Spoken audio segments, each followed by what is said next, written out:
Honorable members,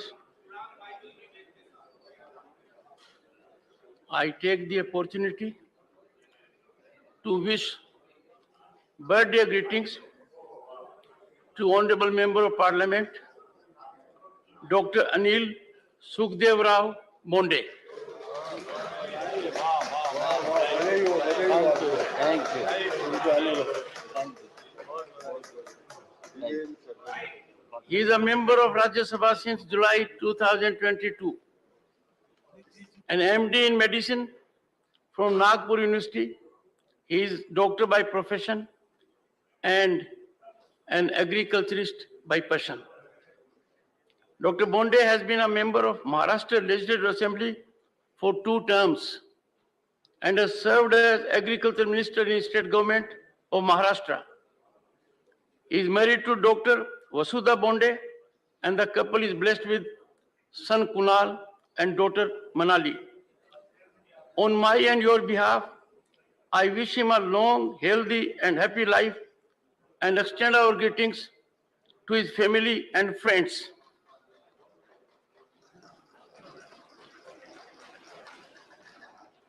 Papers to be laid on the table, Dr. Jitendra Singh. आपकी अनुमति से मैं आज की संशोधित कार्यविधि में अपने नाम के आगे संख्या 2(1) पर मेरे नाम के आगे सूचीबद्ध कागजात सभा पटल पर रखता हूं। धन्यवाद सभापति महोदय। Shri Arjun Ram Meghwal. Honorable Chairman, sir, with your permission, I rise to lay on the table of the House the papers mentioned against my name at serial number 2/B in today's list of business pertaining to the Ministry of Culture. Thank you. Shri Ashwini Kumar Choubey.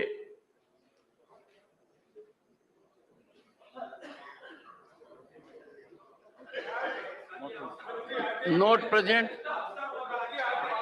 Shrimati Meenakshi Lekhi.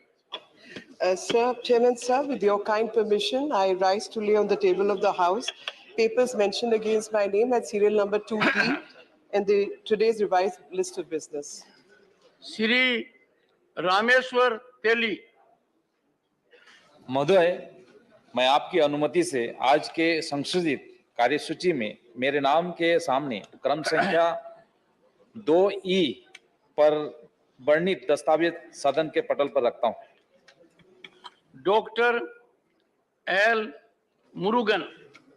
Respected Chairman, sir, with your kind permission, I rise to lay on the table of the House the papers mentioned against my name at serial number 2F of today's revised list of business in the Department of Information and Broadcasting.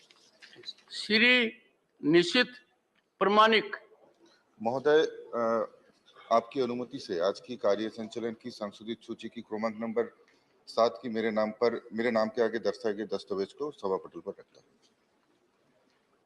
Reports of the Department related Parliamentary Standing Committee on Industry, Shri Tiruchi Siva. Shri Rajiv Shukla. Yes, thank you, Chairman. With your permission, I rise to lay the table of 322nd report on action taken by the government of the recommendations, observations as contained in the report of the Committee on Demands for Grants pertaining to the Ministry of Micro, Small and Medium Enterprises. So, 323rd report on action taken by the government on the recommendations, observations as contained in the report of the Committee on Demands for Grants pertaining to the Ministry of Heavy Industries.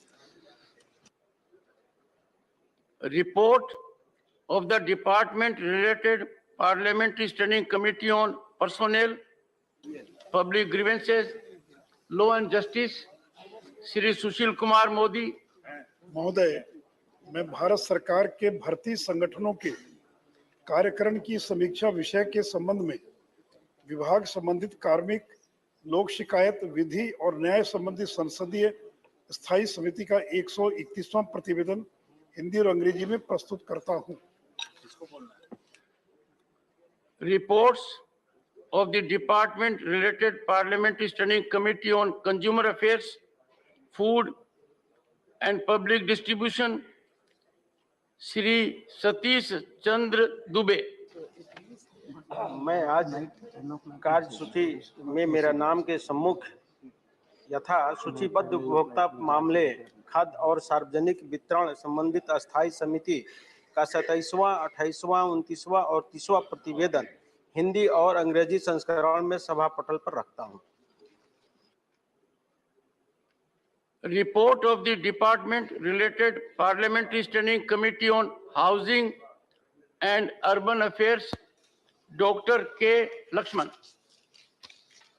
Sir, I rise to lay the 19th report, Hindi and English versions, 17th Lok Sabha, on action taken by the government on the recommendations, observations contained in the 18th report of the Department related Standing Committee on Housing and Urban 2022-23 on demands for grants 2023-24 of the Ministry of Housing and Urban Affairs listed against my name in today's list of business. Thank you. Statement of the Department related Parliamentary Standing Committee on Housing and Urban Affairs, Dr. K. Lakshman. Sir, I rise to lay the action taken statement, Hindi and English versions, on action taken by the government on recommendations, observations contained in Chapter 1 of the 16th report, 17th Lok Sabha of the Department relating Standing Committee on Housing and Urban Affairs, on action taken by the government on the recommendations, observations contained in the 13th report, 17th Lok Sabha of the Committee on the subject, implementation of metro rail projects, and appraisal listed against my name in today's list of business. Report of the Department related Parliamentary Standing Committee on Social Justice and Empowerment, Srimati Geeta alias Chandra Prabha. महोदय, मैं आज की कार्यसूची में मेरे नाम के सामने क्रम संख्या 3F पर यथा सूचीबद्ध सामाजिक न्याय एवं अधिकारिता संबंधित स्थायी समिति की 91वां प्रतिवेदन हिंदी एवं अंग्रेजी संस्करण सभा पटल पर रखती हूँ। Statement of the Department related Parliamentary Standing Committee on External Affairs, Shri Prakash Javadekar. Sir, I wish to lay on the table of a copy in English and Hindi of the statement showing action taken by the government on the observations and recommendations contained in the 11th report of the Committee on External Affairs, 17th Lok Sabha, on action taken by the government on observation and recommendations contained in 8th report on demand for grants of the Ministry of External Affairs for the year 21-22 as listed against my name at serial number 3G in today's list of business. Statement by Minister Dr. Jitendra Singh. And sir, with your kind permission, I rise to lay on the table of the House a statement regarding A, status of implementation of recommendations of leak observations contained in the 355th report of the Department-related Parliamentary Standing Committee on Science, Technology, Environment, Forest, Climate Change on the action taken by the government on the observations of leak recommendations of the committee contained in the 345th report on demands and grants 2021-22 pertaining to the Department of Space. B, the status of implementation of recommendations of leak observations contained in the 370th report of the Department-related Parliamentary Standing Committee on Science, Technology, Environment, Forest, Climate Change on the action taken by the government on the recommendations of leak observations of the committee contained in the 362 report of the demands for grants 2022-23 department pertaining to the Department of Space. Thank you, Chairman, sir. Shri Arjun Ram Meghwal to move a motion for election of 2 members to the Joint Committee on Offices of Profit. Honorable Chairman, sir, with your permission, I move the following motion. that this House concurs in the recommendation of the Lok Sabha that the Rajya Sabha do elect 2 members of the Rajya Sabha to the Joint Committee on Offices of Profit in the vacancy caused due to passing away of Sri Haridwar Dubey on 26th June 2023, and the vacancy which will arise due to retirement of Ms. Dola Sen from the membership of Rajya Sabha with effect from 18th August 2023, and resolves that the House do proceed to elect in manner as directed by the chairman 2 members from amongst the members of the House to the said joint committee to fill the vacancies. Thank you, sir. Motion moved. Those in favor will please say aye. Those against will please say no. I think ayes have it. The ayes have it. The ayes have it. The motion is adopted. Honorable members, I have received 39 notices under Rule 267.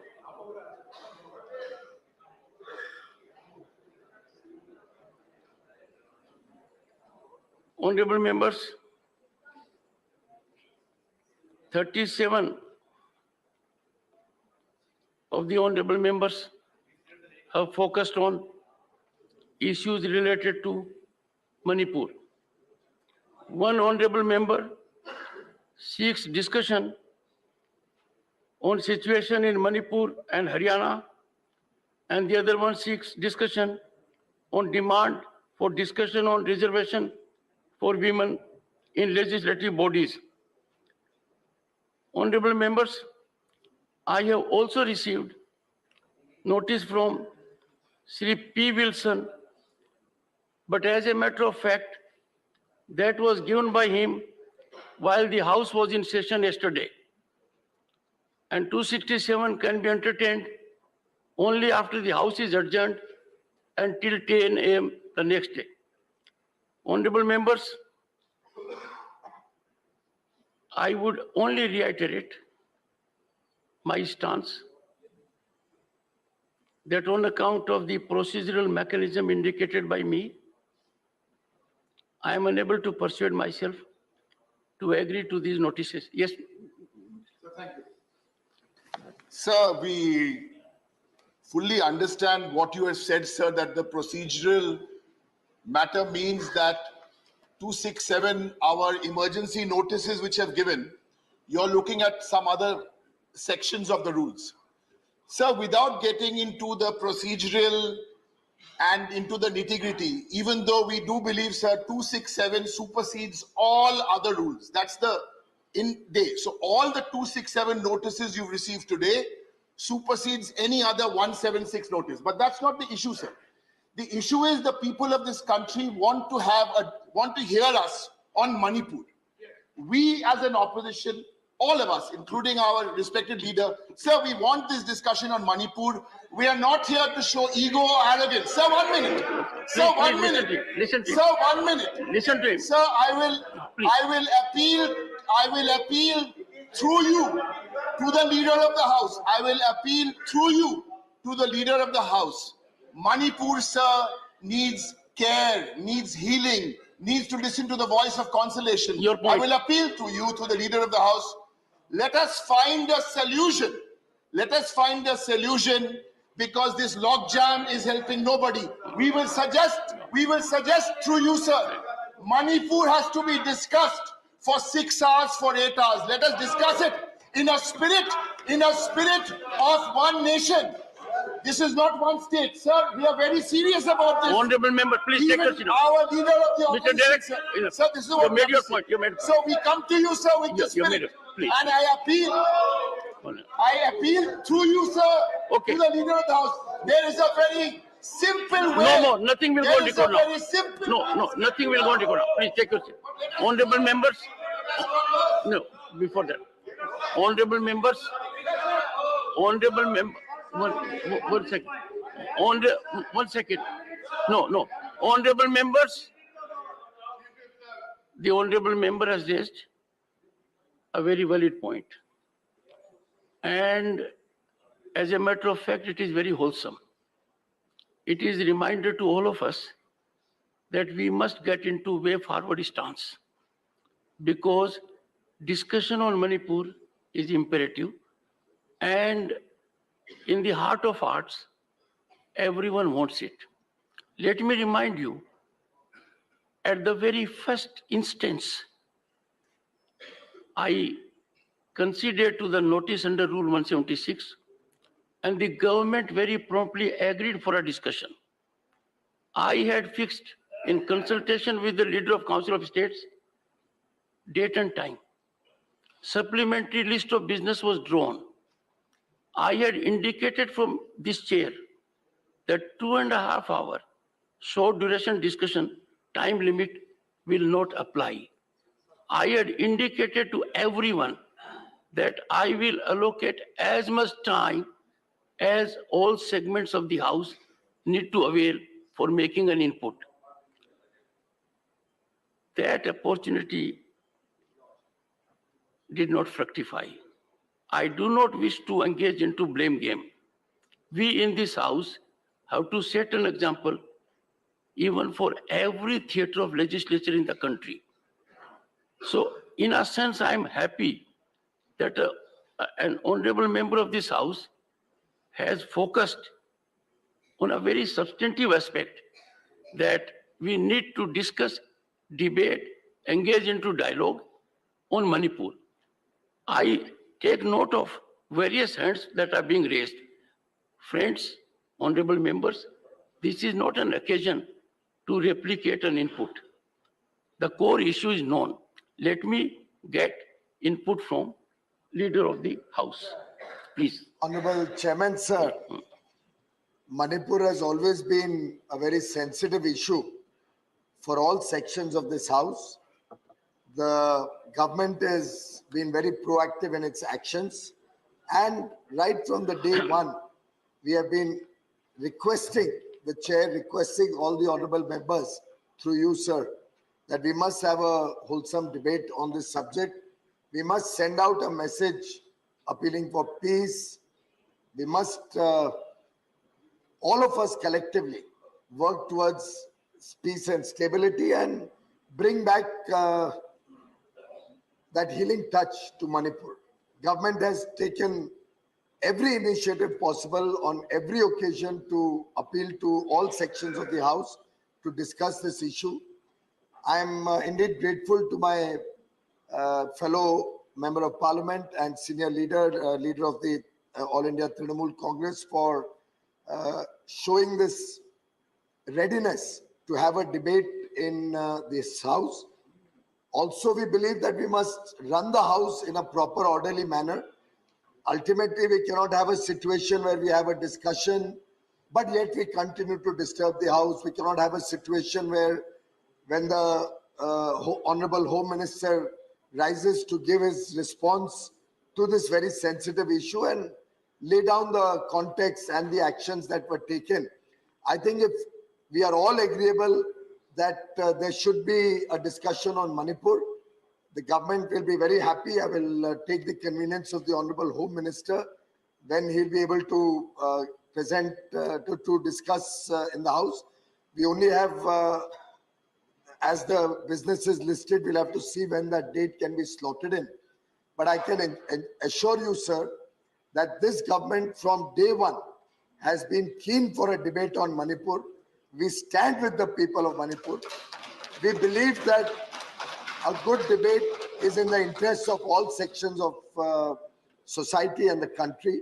I will request my senior colleagues from different parties to join me for a cup of tea, and we'll have a discussion and we'll sit and work out how the House will work, how we can make sure the House runs in an orderly fashion. There are very important bills before the House. Today we have 3 bills listed, each one of which is important, and we would like to ensure the participation of all members. And sir, now that it's Thursday already, tomorrow is private members day.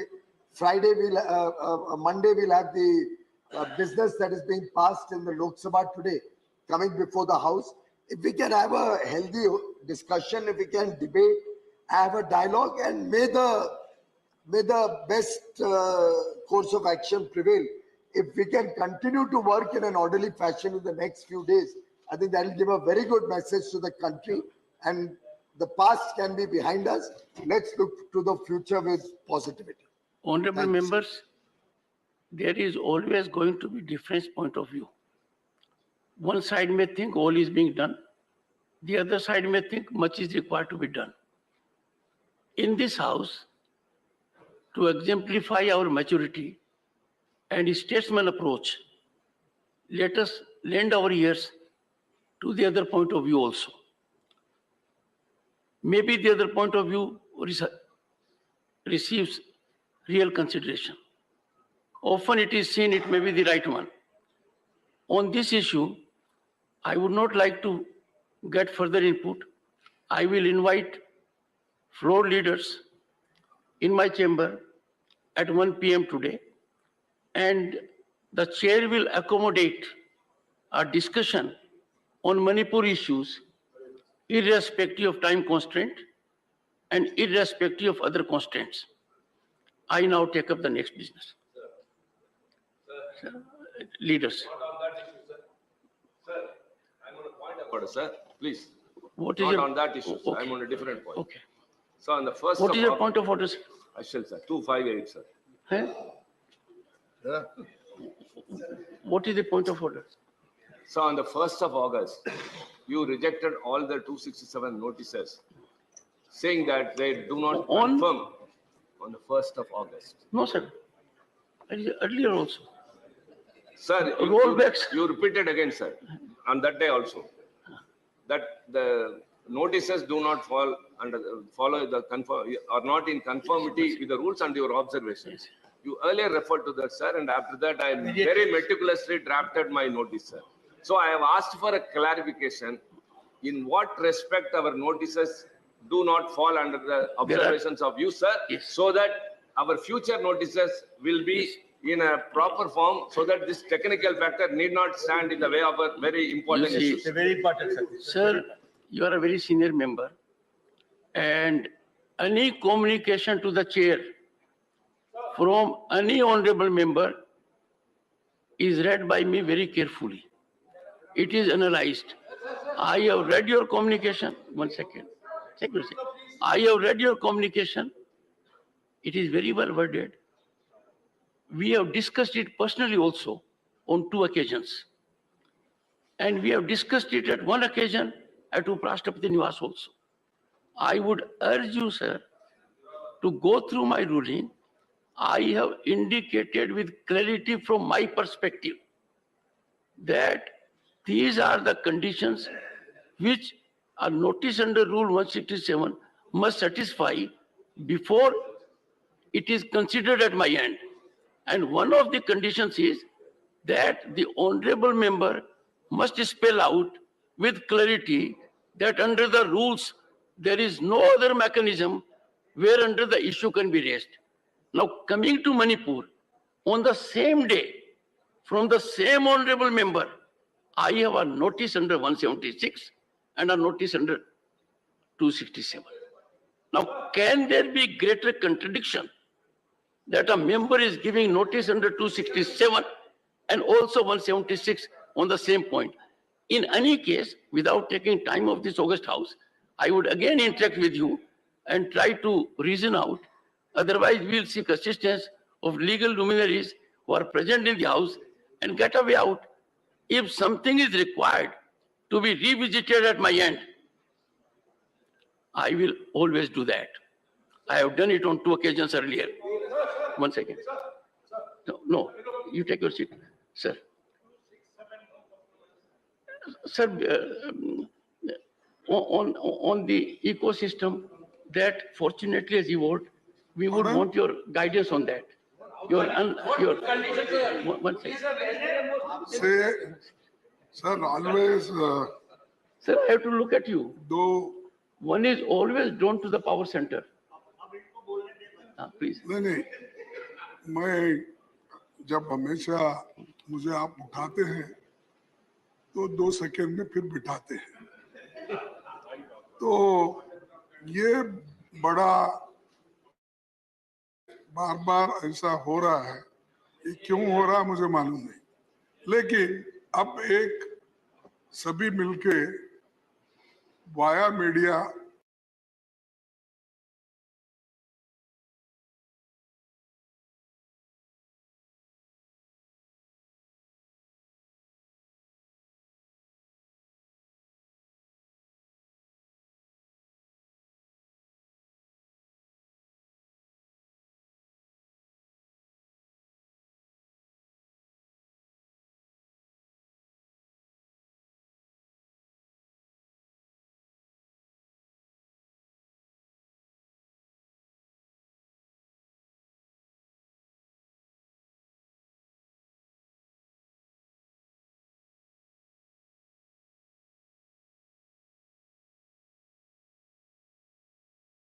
Go ahead, sir.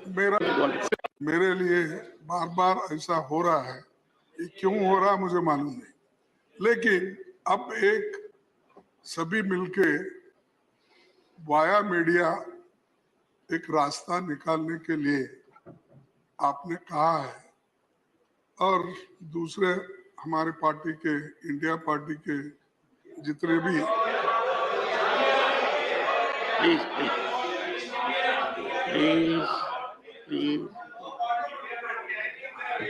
Please. So, Honorable members, के let us not get into hair splitting assessment of a situation. The substance I India understood. Party Please go के ahead, sir. नेताओं ने ये Only proposal leader दिया of the है, opposition will hold the floor. और Nothing is going to. सब मेरा Nothing एक other than LOP will go record. Go ahead, sir. मेरा एक ही निवेदन है कि 176 नोटिस भी उसी दिन दिए और 267 भी उसी दिन दिए। जब 267 नोटिस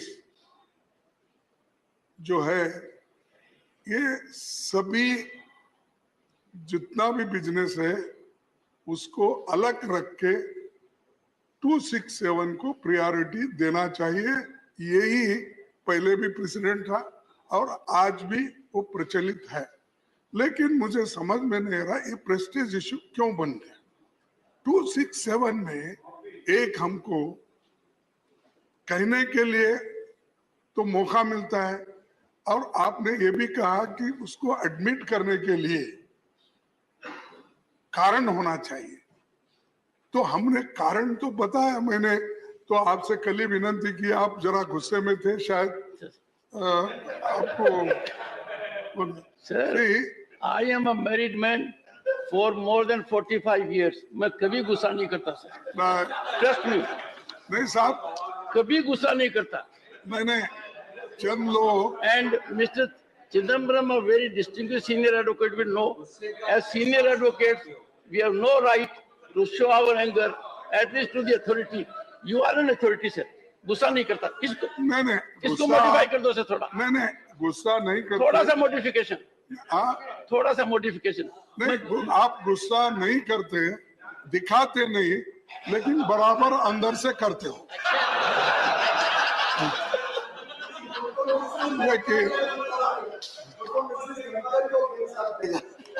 तो sir, she is not a member of the house. We can't discuss one who is not a member of the house. Sir, in this relationship, otherwise we can discuss. Go ahead. So let us have your input, sir. देखिए, मैं notice यूं ही नहीं दिया, मैंने 8 point इसमें लिखकर detail दिया क्यों 267 में ये विषय एडमिट करना, ये पूरा है।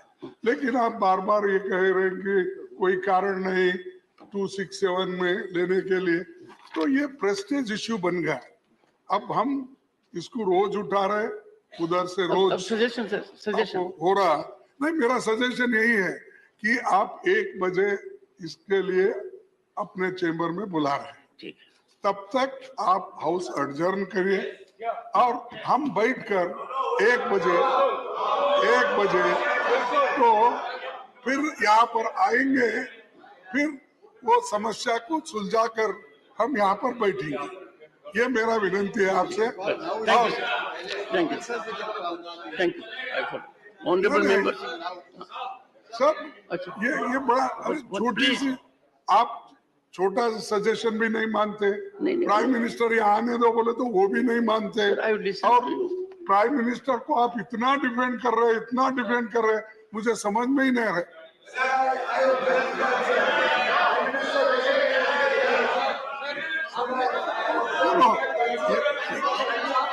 ये अनपार्लियामेंट्री है, ये अनपार्लियामेंट्री है, ये अनपार्लियामेंट्री है। Please, sir. अरे ये हर बात को, Please, sir. I got a point. अरे भाई ये डेमोक्रेसी है, Please. ये क्या बाउंडेड लेबर है आप? No, please. इस This चीज is को करने deleted. के No, लिए nothing will go on record. Please. Honorable members. Sir आप बुला रहे, Honorable members. 1 second. Please take your seat. Honorable member. Let me respond to what the LOP has said. No.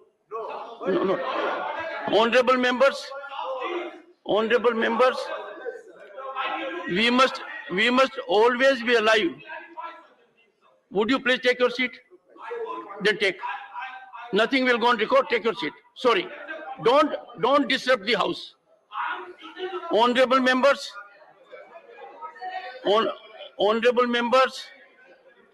leader of the opposition has put out 3 things for consideration. I'll take up the last one that concerns the Honorable Prime Minister. We must always be alive to a situation that we are a nation of more than 1.3 billion people.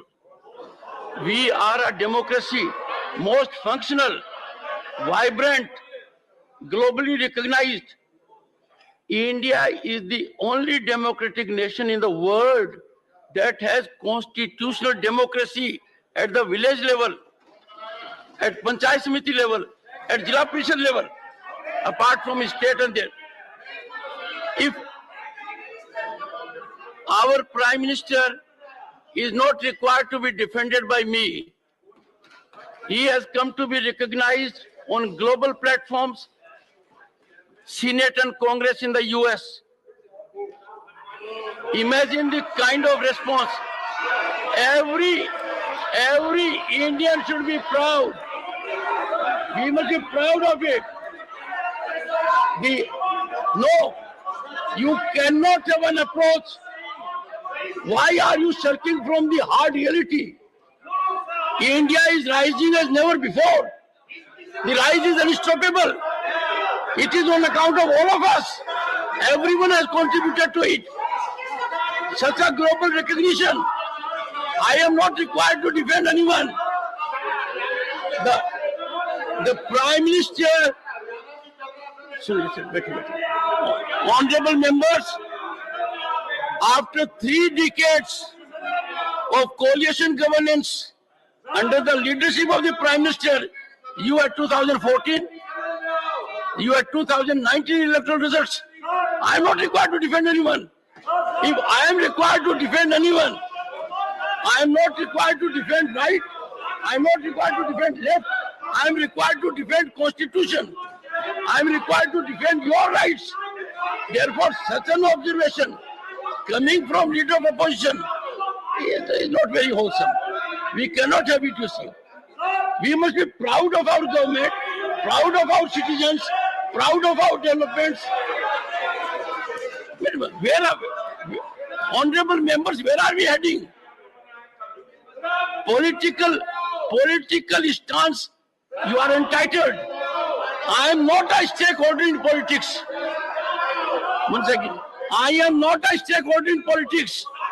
I am not concerned with politics of parties. I am concerned with governance.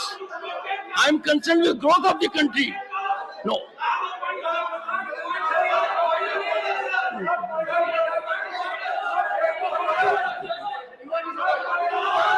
Honorable members, matters raised with permission, Dr. Sumer Singh Solanki.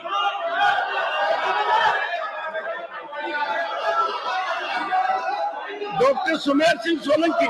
धन्यवाद। Nothing else is going to go. सभापति महोदय, नर्मदे हर, मैं आपके माध्यम से सरकार एवं सदन का ध्यान देश के एक महत्वपूर्ण विषय की ओर आकर्षित करना चाहता हूं।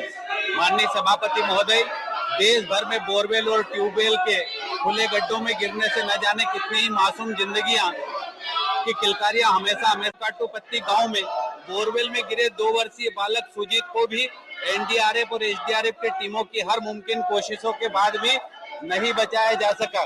पंजाब के संगरूर जिले में 150 फुट गहरे बोरवेल में गिरे 3 साल के फतेहवीर सिंह को भी नहीं बचाया जा सका।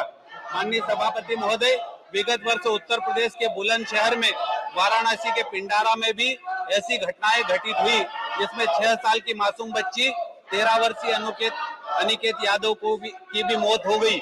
हरियाणा के हल्देड़ी गांव में 2006 में 5 वर्षीय प्रिंस के 50 फुट गहरे बोरवेल के गड्ढे में गिरने के बाद न्यूज टीवी चैनलों ने रेस्क्यू ऑपरेशन के दृश्य लाइव दिखाए थे, जिससे पूरी दुनिया का ध्यान इस प्रकार के हादसों की ओर गया था, जिससे यह भी उम्मीद जगी थी कि भविष्य में ऐसे हादसे सामने नहीं आएंगे, परंतु आज भी स्थिति ज्यों की त्यों बनी हुई है।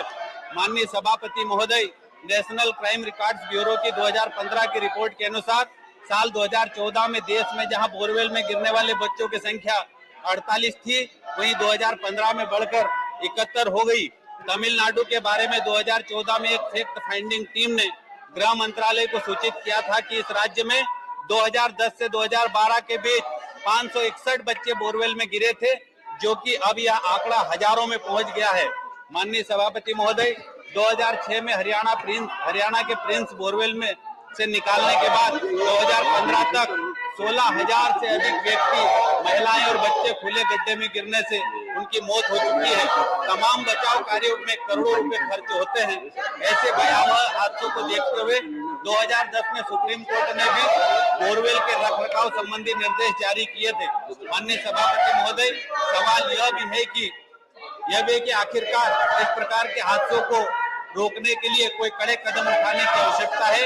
मैं आपके माध्यम से अति संवेदनशील और गंभीर विषय के लिए सरकार से आग्रह करता हूं कि इस प्रकार की घटनाओं को रोकने के लिए दोषियों के खिलाफ कड़े कानूनों का प्रावधान होना चाहिए, ताकि ऐसी भयावह घटनाओं का दोहराव देश में नहीं हो। धन्यवाद।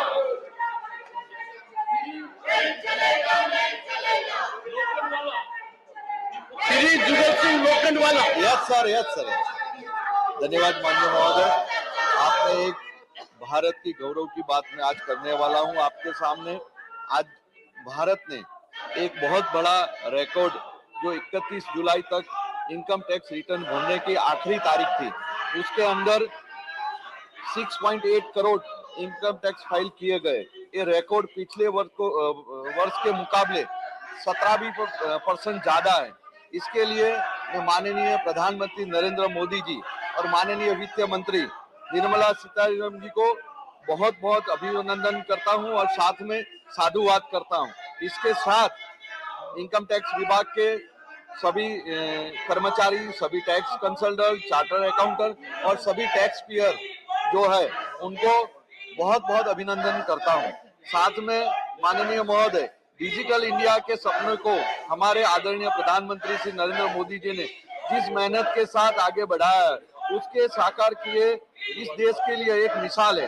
आज भारत डिजिटल गवर्नेंस क्षेत्र में प्रथम स्थान पर है। इसका नतीजा है कि बड़ी संख्या में ऑनलाइन इनकम टैक्स रिटर्न बिना किसी रुकावट देश के कोने कोने से भरे जा रहे हैं। मुझे लगता है इतने बड़े स्केल पर दुनिया के सिर्फ भारत ही करने में सक्षम है और सफलतापूर्वक कर सकता है। बढ़ते हुए आईटीआर ये भी बताता है कि किसी प्रकार देश की अर्थव्यवस्था को आगे बढ़ रही है, और जहां दुनिया बड़े देश की अर्थव्यवस्था मंदी की तरफ जा रही है, संकट बादल छाए हुए, वहां दूसरी ओर हम देशवासियों के मेहनत और परिश्रम अपनी अर्थव्यवस्था को भी शक्तिशाली बना रहे हैं। माननीय प्रधानमंत्री नरेंद्र मोदी जी न्यू इंडिया जो हमारे पास विश्व की जो तीसरे नंबर की अर्थव्यवस्था की तरफ ले जाने में सक्षम है, मैं माननीय नरेंद्र मोदी मतलब man on development of India, जो देश को बदलने और तीसरी अर्थव्यवस्था की तरफ ले जाने में सक्षमता करने वाले हैं। धन्यवाद। जय हिंद, वंदे मातरम, भारत माता की जय। श्री विजयपाल सिंह तोमर। सभापति महोदय, मैं एक गंभीर विषय की ओर आपका ध्यान आकर्षित करना चाहता हूं। मान्यवर, वर्तमान में राष्ट्रीय राजधानी क्षेत्र में यमुना नदी, काली नदी, हिंडन नदी का पानी पीने लायक नहीं रहा है। राष्ट्रीय राजधानी क्षेत्र में लगे औद्योगिक इकाइयों, स्लाटर हाउस, चीनी मिल, पेपर मिल, केमिकल कारखानों के प्रदूषित जल से इन नदियों का पानी जहरीला हो गया है। ये अपने समीपवर्ती सैकड़ों गांवों में कैंसर की बीमारियां फैली हुई हैं। काली नदी जहां भी सैंपल लिया गया वहां ऑक्सीजन की मात्रा शून्य पाई गई। मानवर जबकि डीसीओ 2,80,000 और बीओडी की मात्रा 40 पाई गई। केंद्रीय भूजल बोर्ड की रिपोर्ट के अनुसार इस नदी के पानी में पारा, copper, zinc, arsenic, fluoride, nitrate की मात्रा बहुत अधिक है। स्पष्ट है कि काली नदी का पानी पीने लायक ही नहीं, सिंचाई या किसी अन्य काम के लायक भी नहीं है और ऑक्सीजन खत्म होने से जलीय जंतु भी गायब हो गए हैं। एनजीटी के आदेश पर काली नदी के किनारे चिकित्सा कैंप लगाए गए, जिसमें पाया गया कि नदी के समीपवर्ती गांव में कैंसर पीड़ितों की संख्या दिनों दिन बढ़ रही है, राष्ट्रीय मानकों से काफी अधिक है। केंद्रीय प्रदूषण नियंत्रण बोर्ड की रिपोर्ट के अनुसार गंगा नदी के 2500 किलोमीटर के सफर में काली नदी सर्वाधिक रासायनिक प्रदूषण बांट रही है। वहीं हिंडन नदी में नालों का केमिकल, रासायनिक युक्त जहरीला पानी यमुना नदी में बह रहा है। यमुना नदी का जल किसी भी उपयोग लायक नहीं रहा है। इतना ही नहीं, हैंडपंप का पानी भी पीने लायक नहीं रहा है, क्योंकि स्लॉटर हाउस व अन्य औद्योगिक इकाइयां प्रदूषित पानी जमीन के अंडरग्राउंड वाटर में डाल रही हैं। इसके कारण अंडरग्राउंड वाटर भी प्रदूषित हो गया है। मानवर पानी की 2 लेयर पीने लायक नहीं है। औद्योगिक इकाइयों के ट्रीटमेंट प्लांट अपनी क्षमता के अनुसार नहीं चलते हैं। प्रदूषित पानी के कारण कैंसर, पीलिया, पेचिस, यकृत, अतिसार, हैजा, क्षय रोग, खुजली, नेत्र रोग आदि बीमारियां फैली हुई हैं, जो स्वास्थ्य पर प्रतिकूल प्रभाव पड़ रहा है। असामयिक मौत हो रही है। महानगर में आपके माध्यम से केंद्र सरकार से अनुरोध करूंगा कि राष्ट्रीय राजधानी क्षेत्र के जन स्वास्थ्य को देखते हुए इन औद्योगिक इकाइयों से कठोर कार्रवाई सुनिश्चित कर इस दिशा में तेजी से प्रभावी कदम उठाए जाएं और संबंधित राज्यों को भी निर्देश जारी किए जाएं। धन्यवाद। Shri P. Wilson, not present. Honorable members, when a member seeks indulgence of this House to raise a question or a special mention, and when such a member is not present without leave of the chair, it is a very serious matter. It can never be appreciated. It is failure to perform constitutional duty for which the members are charged. Honorable members, if we look for an alibi or an excuse or an escape route after disruption not to participate in proceedings, that is injustice to the people at large. I gave the floor to the leader of opposition because a point of view was expressed by floor leader of an opposition party that we must have way forward. When somebody talks of way forward stance, I look backwards. That I gave that opportunity at the earliest occasion to discuss Manipur issue. The government categorically, spontaneously, through leader of the House, Shri Piyush Goyal, agreed for a discussion. The discussion was slated, time was fixed, supplementary list was out. I had indicated to everyone, I will allocate as much time as the members want. It is perhaps for the first time that the chair had given a direction that there will be no limitation on time. I thought in all fairness, the leader of the opposition will have wholesome, constructive approach. He will take off his partisan specs and believe in statesman approach. Unfortunately, the leader of the opposition tried to be political. The world recognizes India today as a mighty power. We are at a stage in the world where our rise is being taken note by everyone globally. When it comes to economy, we are the 5th largest economy on the planet. When it comes to digital transfers, honorable members, in 2022, 1.5 trillion US dollars, that is the digital transfer. And this digital transfer is 4 times the digital transfer of USA UK, France, and Germany. All these are being accomplished because of visionary leadership. And at that point of time, if you do not wish to appreciate the Prime Minister, where is the occasion to go on a tangential approach and to take on the Prime Minister of the largest democracy on the planet? I do not appreciate such kind of stance. It happened when Mr. Chidambaram raised with respect to Prime Minister's visit to Bali. I have taken a serious note of that. Mr. Chidambaram wanted to take a side shot by downsizing the stature of Indian Prime Minister. Political parties will play their politics. Let them play their politics all around. But there is an occasion for all of us when we have taken oath under the Constitution to rise about political stakeholding. No political interest, no economic interest can ever entitle us to compromise our nationalism, to compromise the stature of our leaders. I'm surprised the response the opposition gave when I said it was a proud moment for every Bharatiya that Mr. Narendra Modi was so received in the Senate and Congress. And look at the kind of response it was. And when the Honorable Prime Minister talked of artificial intelligence A1, AI, he said America and India. What kind of thumping was there? I would therefore urge everyone, and through you to the people outside, we will have our political approach, we will have our political ideology, we will have different point of view, we will not agree to everything the other side says, but we always have to keep the nation first.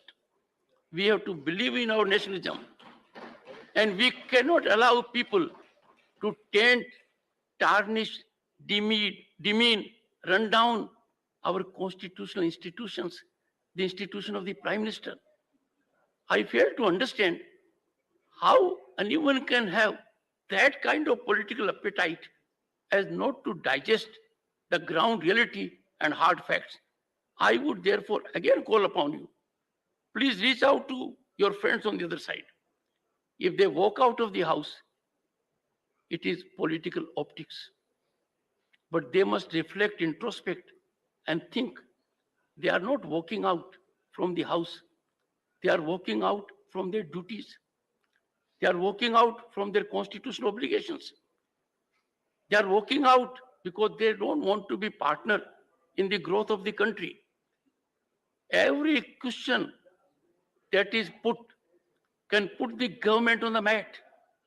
Every question can give rise to a situation where government will be enlightened for a new path, new course of action. And I've seen it. Very intelligent questions are asked.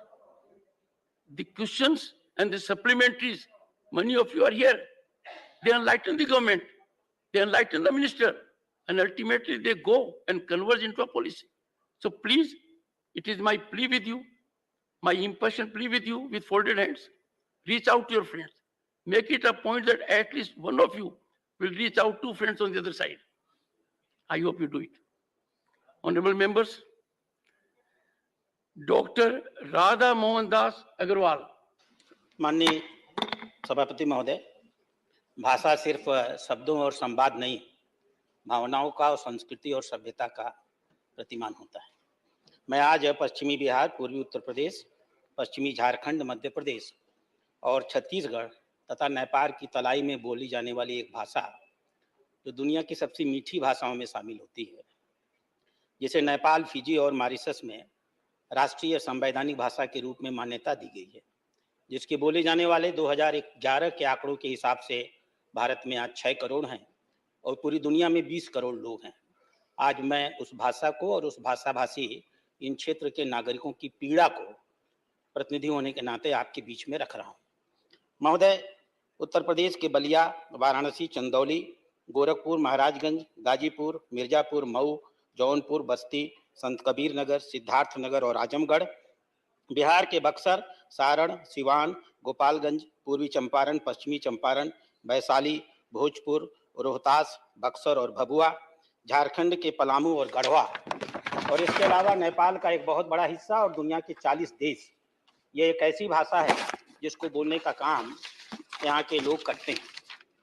महोदय, मानवाधिकारों की सार्वभौमिक घोषणा में विश्व के 154 भाषाओं को अधिक स्थान दिया गया है और हम गर्व के साथ कह सकते हैं, एक भोजपुरी भाषा के हिस्सेदार होने के नाते, कि भोजपुरी उनमें से एक भाषा है। महोदय, भोजपुरी एक पूर्ण भाषा है और मूलतः इसकी उत्पत्ति संस्कृति और उसके संस्कृत और उसके बाद मागधी प्रकृति से हुई है।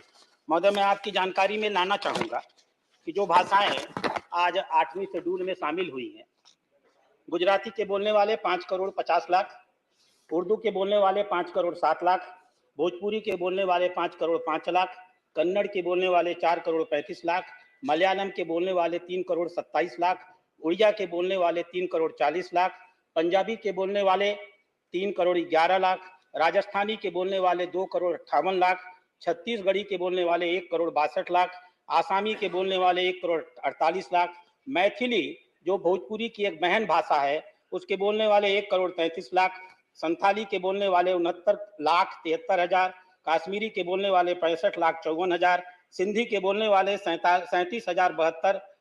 लाख 72 हजार, नेपाली के बोलने वाले 29 लाख 26 हजार, गोंडी के बोलने वाले 28 लाख 57 हजार, कोंकणी के बोलने वाले 20 लाख 47 हजार, डोंगरी के बोलने वाले 25 लाख 96 हजार, बोडो के बोलने वाले 14 लाख 48 हजार, मैथिली के बोलने वाले 15 लाख 58 हजार। और अध्यक्ष सभापति महोदय, मैंने आपको बताया इस सदन के माध्यम से कि भोजपुरी को बोलने वाले 2011 में 6 करोड़ लोग थे, 2021 में यह संख्या बहुत बड़ी हो चुकी होगी। महोदय, भाषाओं को स्थान देना एक सतत प्रक्रिया है।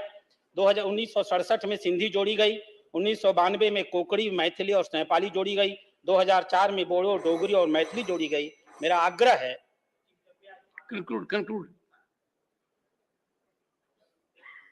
Dr.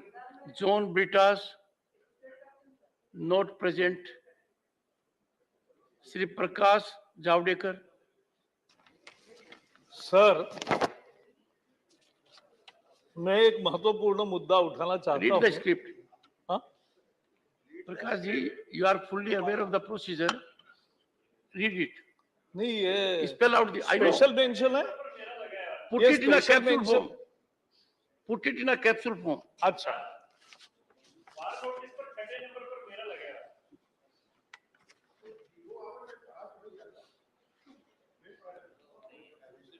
बाहर की बात कम, अंदर की ज्यादा करो। जो बाहर गए हैं उनको भी मेरा निमंत्रण अंदर आने को है। यस,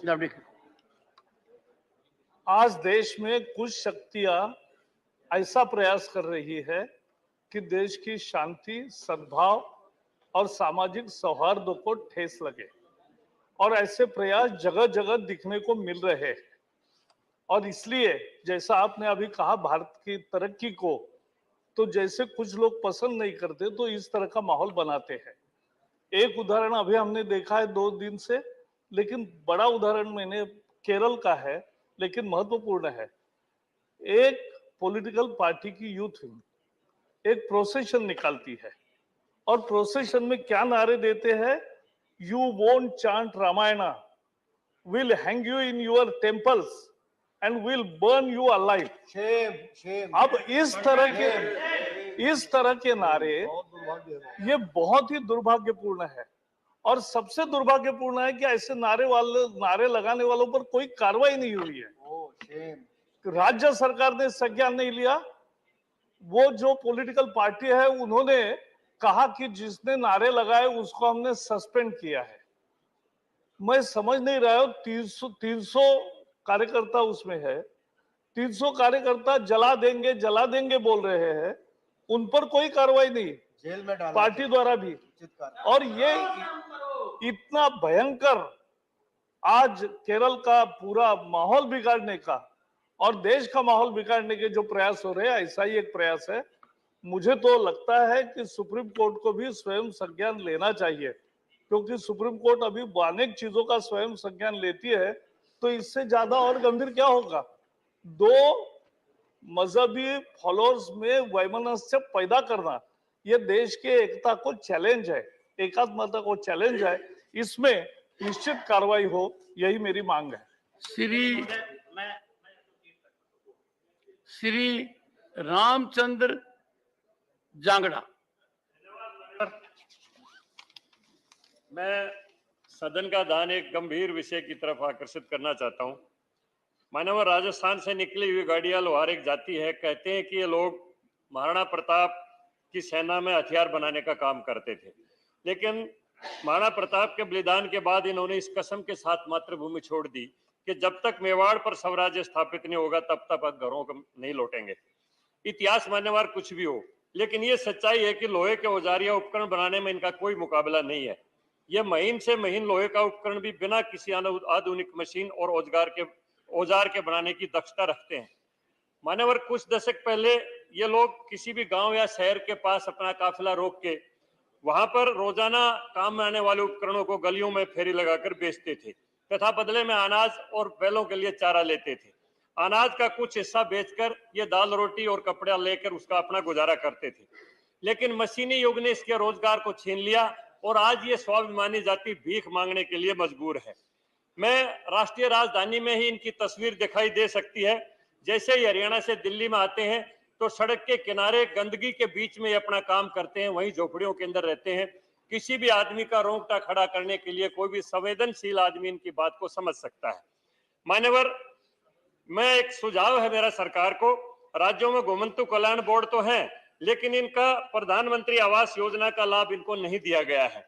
मेरा आपके माध्यम से सरकार से आग्रह है कि वो राज्यों को निर्देशित करे कि प्रधानमंत्री आवास योजना का लाभ सबसे पहले गाड़िया लोहारों को दिया जाए। इसके लिए सरकार स्वयं भूमि अधिग्रहण करे, ये मानवता का मामला है। इनको क्लस्टरों में बसाकर वहीं इनके लिए स्वास्थ्य, शिक्षा, आधुनिक कौशल और प्रशिक्षण की व्यवस्था किया जाए। मान्यवर, ऐसे असुविधाजनक वातावरण में रहते हुए भी अगर इनके बच्चों को, युवक युवकों को देखेंगे तो इनकी सुंदरता और सुडौलता देखने को ही लायक है। इसलिए इसके अतिरिक्त केंद्र सरकार कानून में प्रावधान करे कि जो भी सामान्य या पिछड़ा वर्ग का कोई भी युवक घुमंतु परिवार की लड़की से शादी करता है तो दोनों परिवारों को 5-5 लाख रुपए दिए जाएं और उसके साथ उस युवती के जो संतान पैदा हो उनको आगे की शिक्षा और स्वास्थ्य की मुख्य सुविधा दी है, ताकि ये भी मुख्य धारा में आके देश के अच्छे नागरिक बन सके। धन्यवाद। वाजपेयी। मान्यवर, मैं आपका ध्यान, आपके माध्यम से सदन का ध्यान ऐसे गंभीर विषय की ओर आकर्षित करना चाहता हूं। मान्यवर, देश में एनडीए की सरकार के चलते देश के 140 करोड़ लोगों के स्वास्थ्य की चिंता सरकार की प्राथमिकता रही है और इसके चलते देश में बड़े पैमाने पर आयुर्विज्ञान संस्थान, नए नए मेडिकल कॉलेज और नई नई बड़ी चिकित्सीय संस्थाएं स्थापित करने का काम सरकार कर रही है। लेकिन मान्यवर, एक बात दुख के साथ कहनी पड़ रही है कि आज इन बड़े बड़े आयुर्विज्ञान संस्थानों और बड़े बड़े स्वास्थ्य संस्थानों में योग्य चिकित्सकों की निरंतर कमी हो रही है। उसका कारण है कि जहां कहीं भी हमारे सुपर स्पेशलिटी डॉक्टर्स इन सरकारी संस्थानों में नियुक्त होते हैं और उसके बाद निजी क्षेत्र के जो चिकित्सालय हैं उनके एक आकर्षक पैकेज देकर उन लोगों को वहां से पलायन कराने के लिए विवश किया करते हैं। मान्यवर, पैसा एक ऐसा कारण बन गया है कि जिसके चलते योग्य चिकित्सक हमारे सरकारी संस्थानों में, आयुर्विज्ञान संस्थानों में, मेडिकल कॉलेजों में नहीं रह पा रहे हैं और वो निजी अस्पतालों में चले जाते हैं। उसका सबसे बड़ा नुकसान ये होता है, जो मंशा है सरकार की कि गांव के गरीब को भी अच्छा इलाज मिल सके, उसको भी सुपर स्पेशलिटी इलाज की सुविधा मिल सके। लेकिन ये प्राइवेट अस्पताल इतने महंगे हैं, वहां पर जन सामान्य के लिए इलाज करना मानवर संभव नहीं होता और इसके चलते सरकारी अस्पतालों में जब अच्छे डॉक्टर पलायन कर जाते हैं तो उन अस्पतालों में भी मान्यवर यही स्थिति हो जाती है कि अच्छे डॉक्टरों के अभाव में अच्छा इलाज नहीं हो पाता। ये एक ऐसा गंभीर विषय है कि जिससे देश इसकी इस पर चिंता होनी चाहिए। और मान्यवर, आप तो ऐसे सुविज्ञ व्यक्ति हैं, आपकी सभापतित्व में मैं चाहूंगा इस पर कोई ऐसा दिशा निर्देश जारी हो कि हमारे सरकारी या विज्ञान संस्थानों में योग्य चिकित्सकों का पलायन रोका जा सके। मैं आपने इस समय दिया, धन्यवाद। Shri Sushil Kumar Gupta, not present. Shri Rakesh Sinha, briefly. सभापति महोदय, मैं आपका Only ध्यान a minute. एक ऐसे झील के बारे में दिलाना चाहता हूं जो 99 एकड़ यानी 99 एकड़ में फैला हुआ है। इसे मोइन झील कहते हैं। जब हम पर्यावरण के बारे में इतने चिंतित हैं, यह एक ऐसा झील है जो बिहार के बेगूसराय के भगवानपुर चट्टी में यह झील है और 99 एकड़ में फैले इस झील में मीठा पानी है और इसमें 100 स्फूर्त पानी आता है। सालों भर इसमें पानी रहता है। मेरा सरकार से निवेदन है कि इसे राष्ट्रीय स्तर की मान्यता दी जाए। जिस तरह से कांवड़ झील को रामसर साइट में शामिल किया गया है, उसी तरह से मोइन झील को भी रामसर साइट में शामिल करने और इस झील को और Question hour. और व्यवस्थित करने का प्रयास किया जाए। Question number 151, Shri V. Vijay Sai Reddy. Sir question number 151 sir. Honorable Minister. एक विवरण सभा पटल पर रख दिया गया है मान्यवर। First supplementary, Shri V. Vijay Sai Reddy.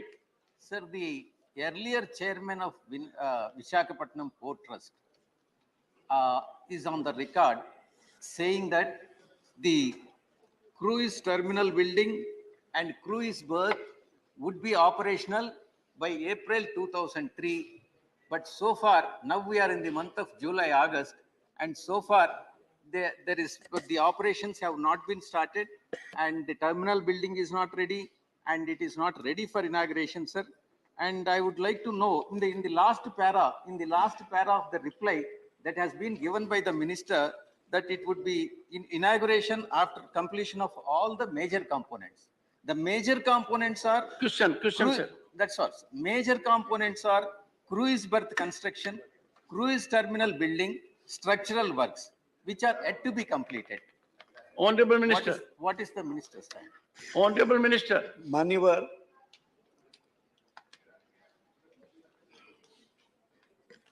मान्यवर बीच में कोरोना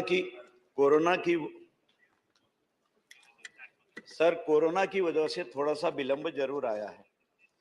21 और 22 में कोरोना की वजह से विलंब के कारण हमको थोड़ी परेशानी हमको ही नहीं पूरे विश्व में हुई है मान्यवर। और 2020 के मार्च में कोविड का पहला दौर, 21 में दूसरा दौर कोविड-19 का रहा तो इसमें प्रतिबंध लग गया और हमने ministry of port shipping and waterways के अनुरोध पर ही ये पैसा दिया था और हमने कहा हम इसका वित्त पोषण करेंगे, पैसा देंगे जितना भी पैसा लगेगा।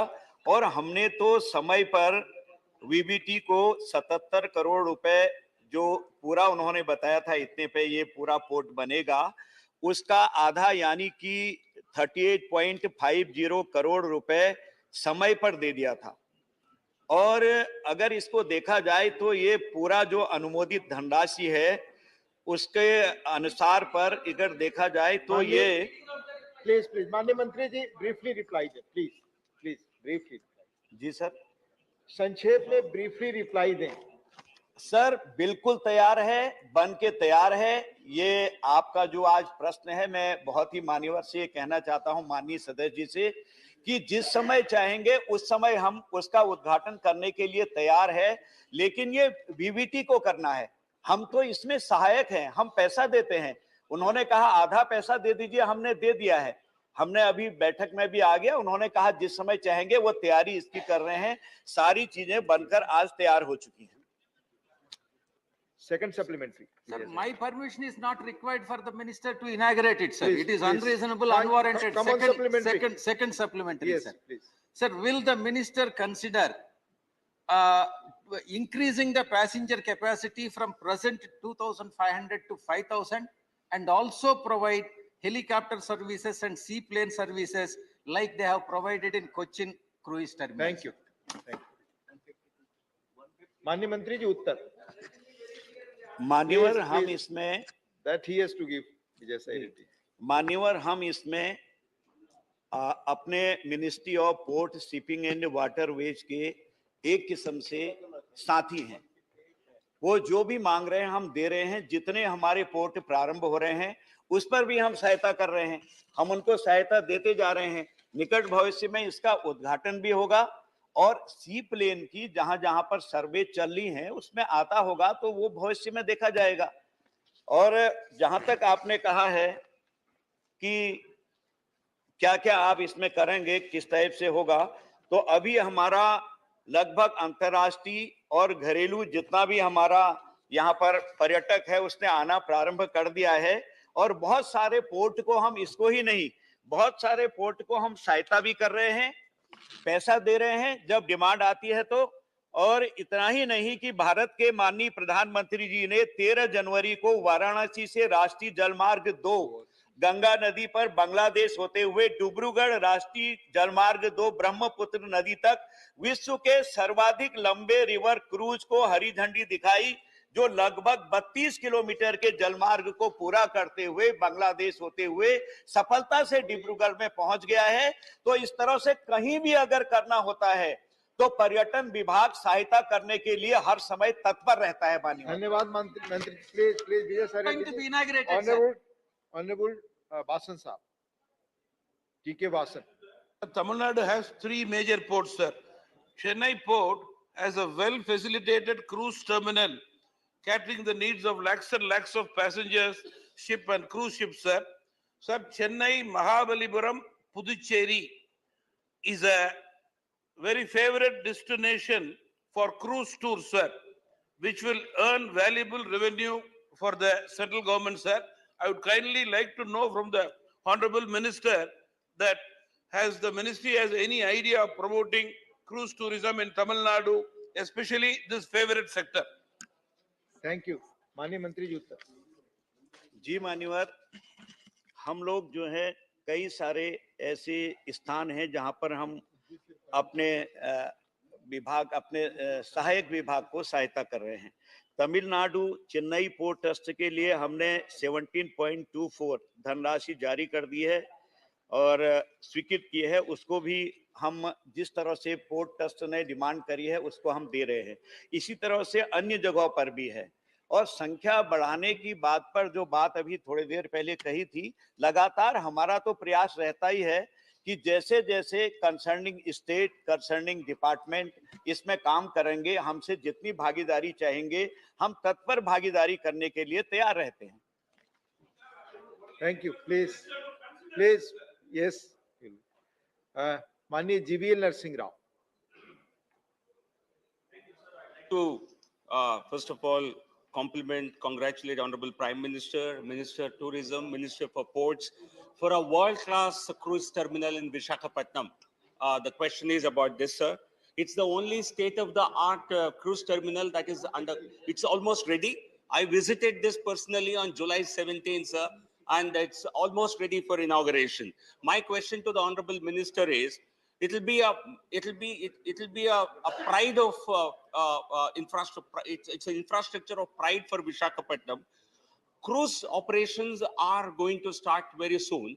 International cruise liners have shown interest in operating from Please, Visakhapatnam. question. My question is, will the ministry take appropriate steps to talk to the concerned Ministry of Home Affairs to commence operations, customs operations, so that we can have international cruise operations? Please माननीय मंत्री जी।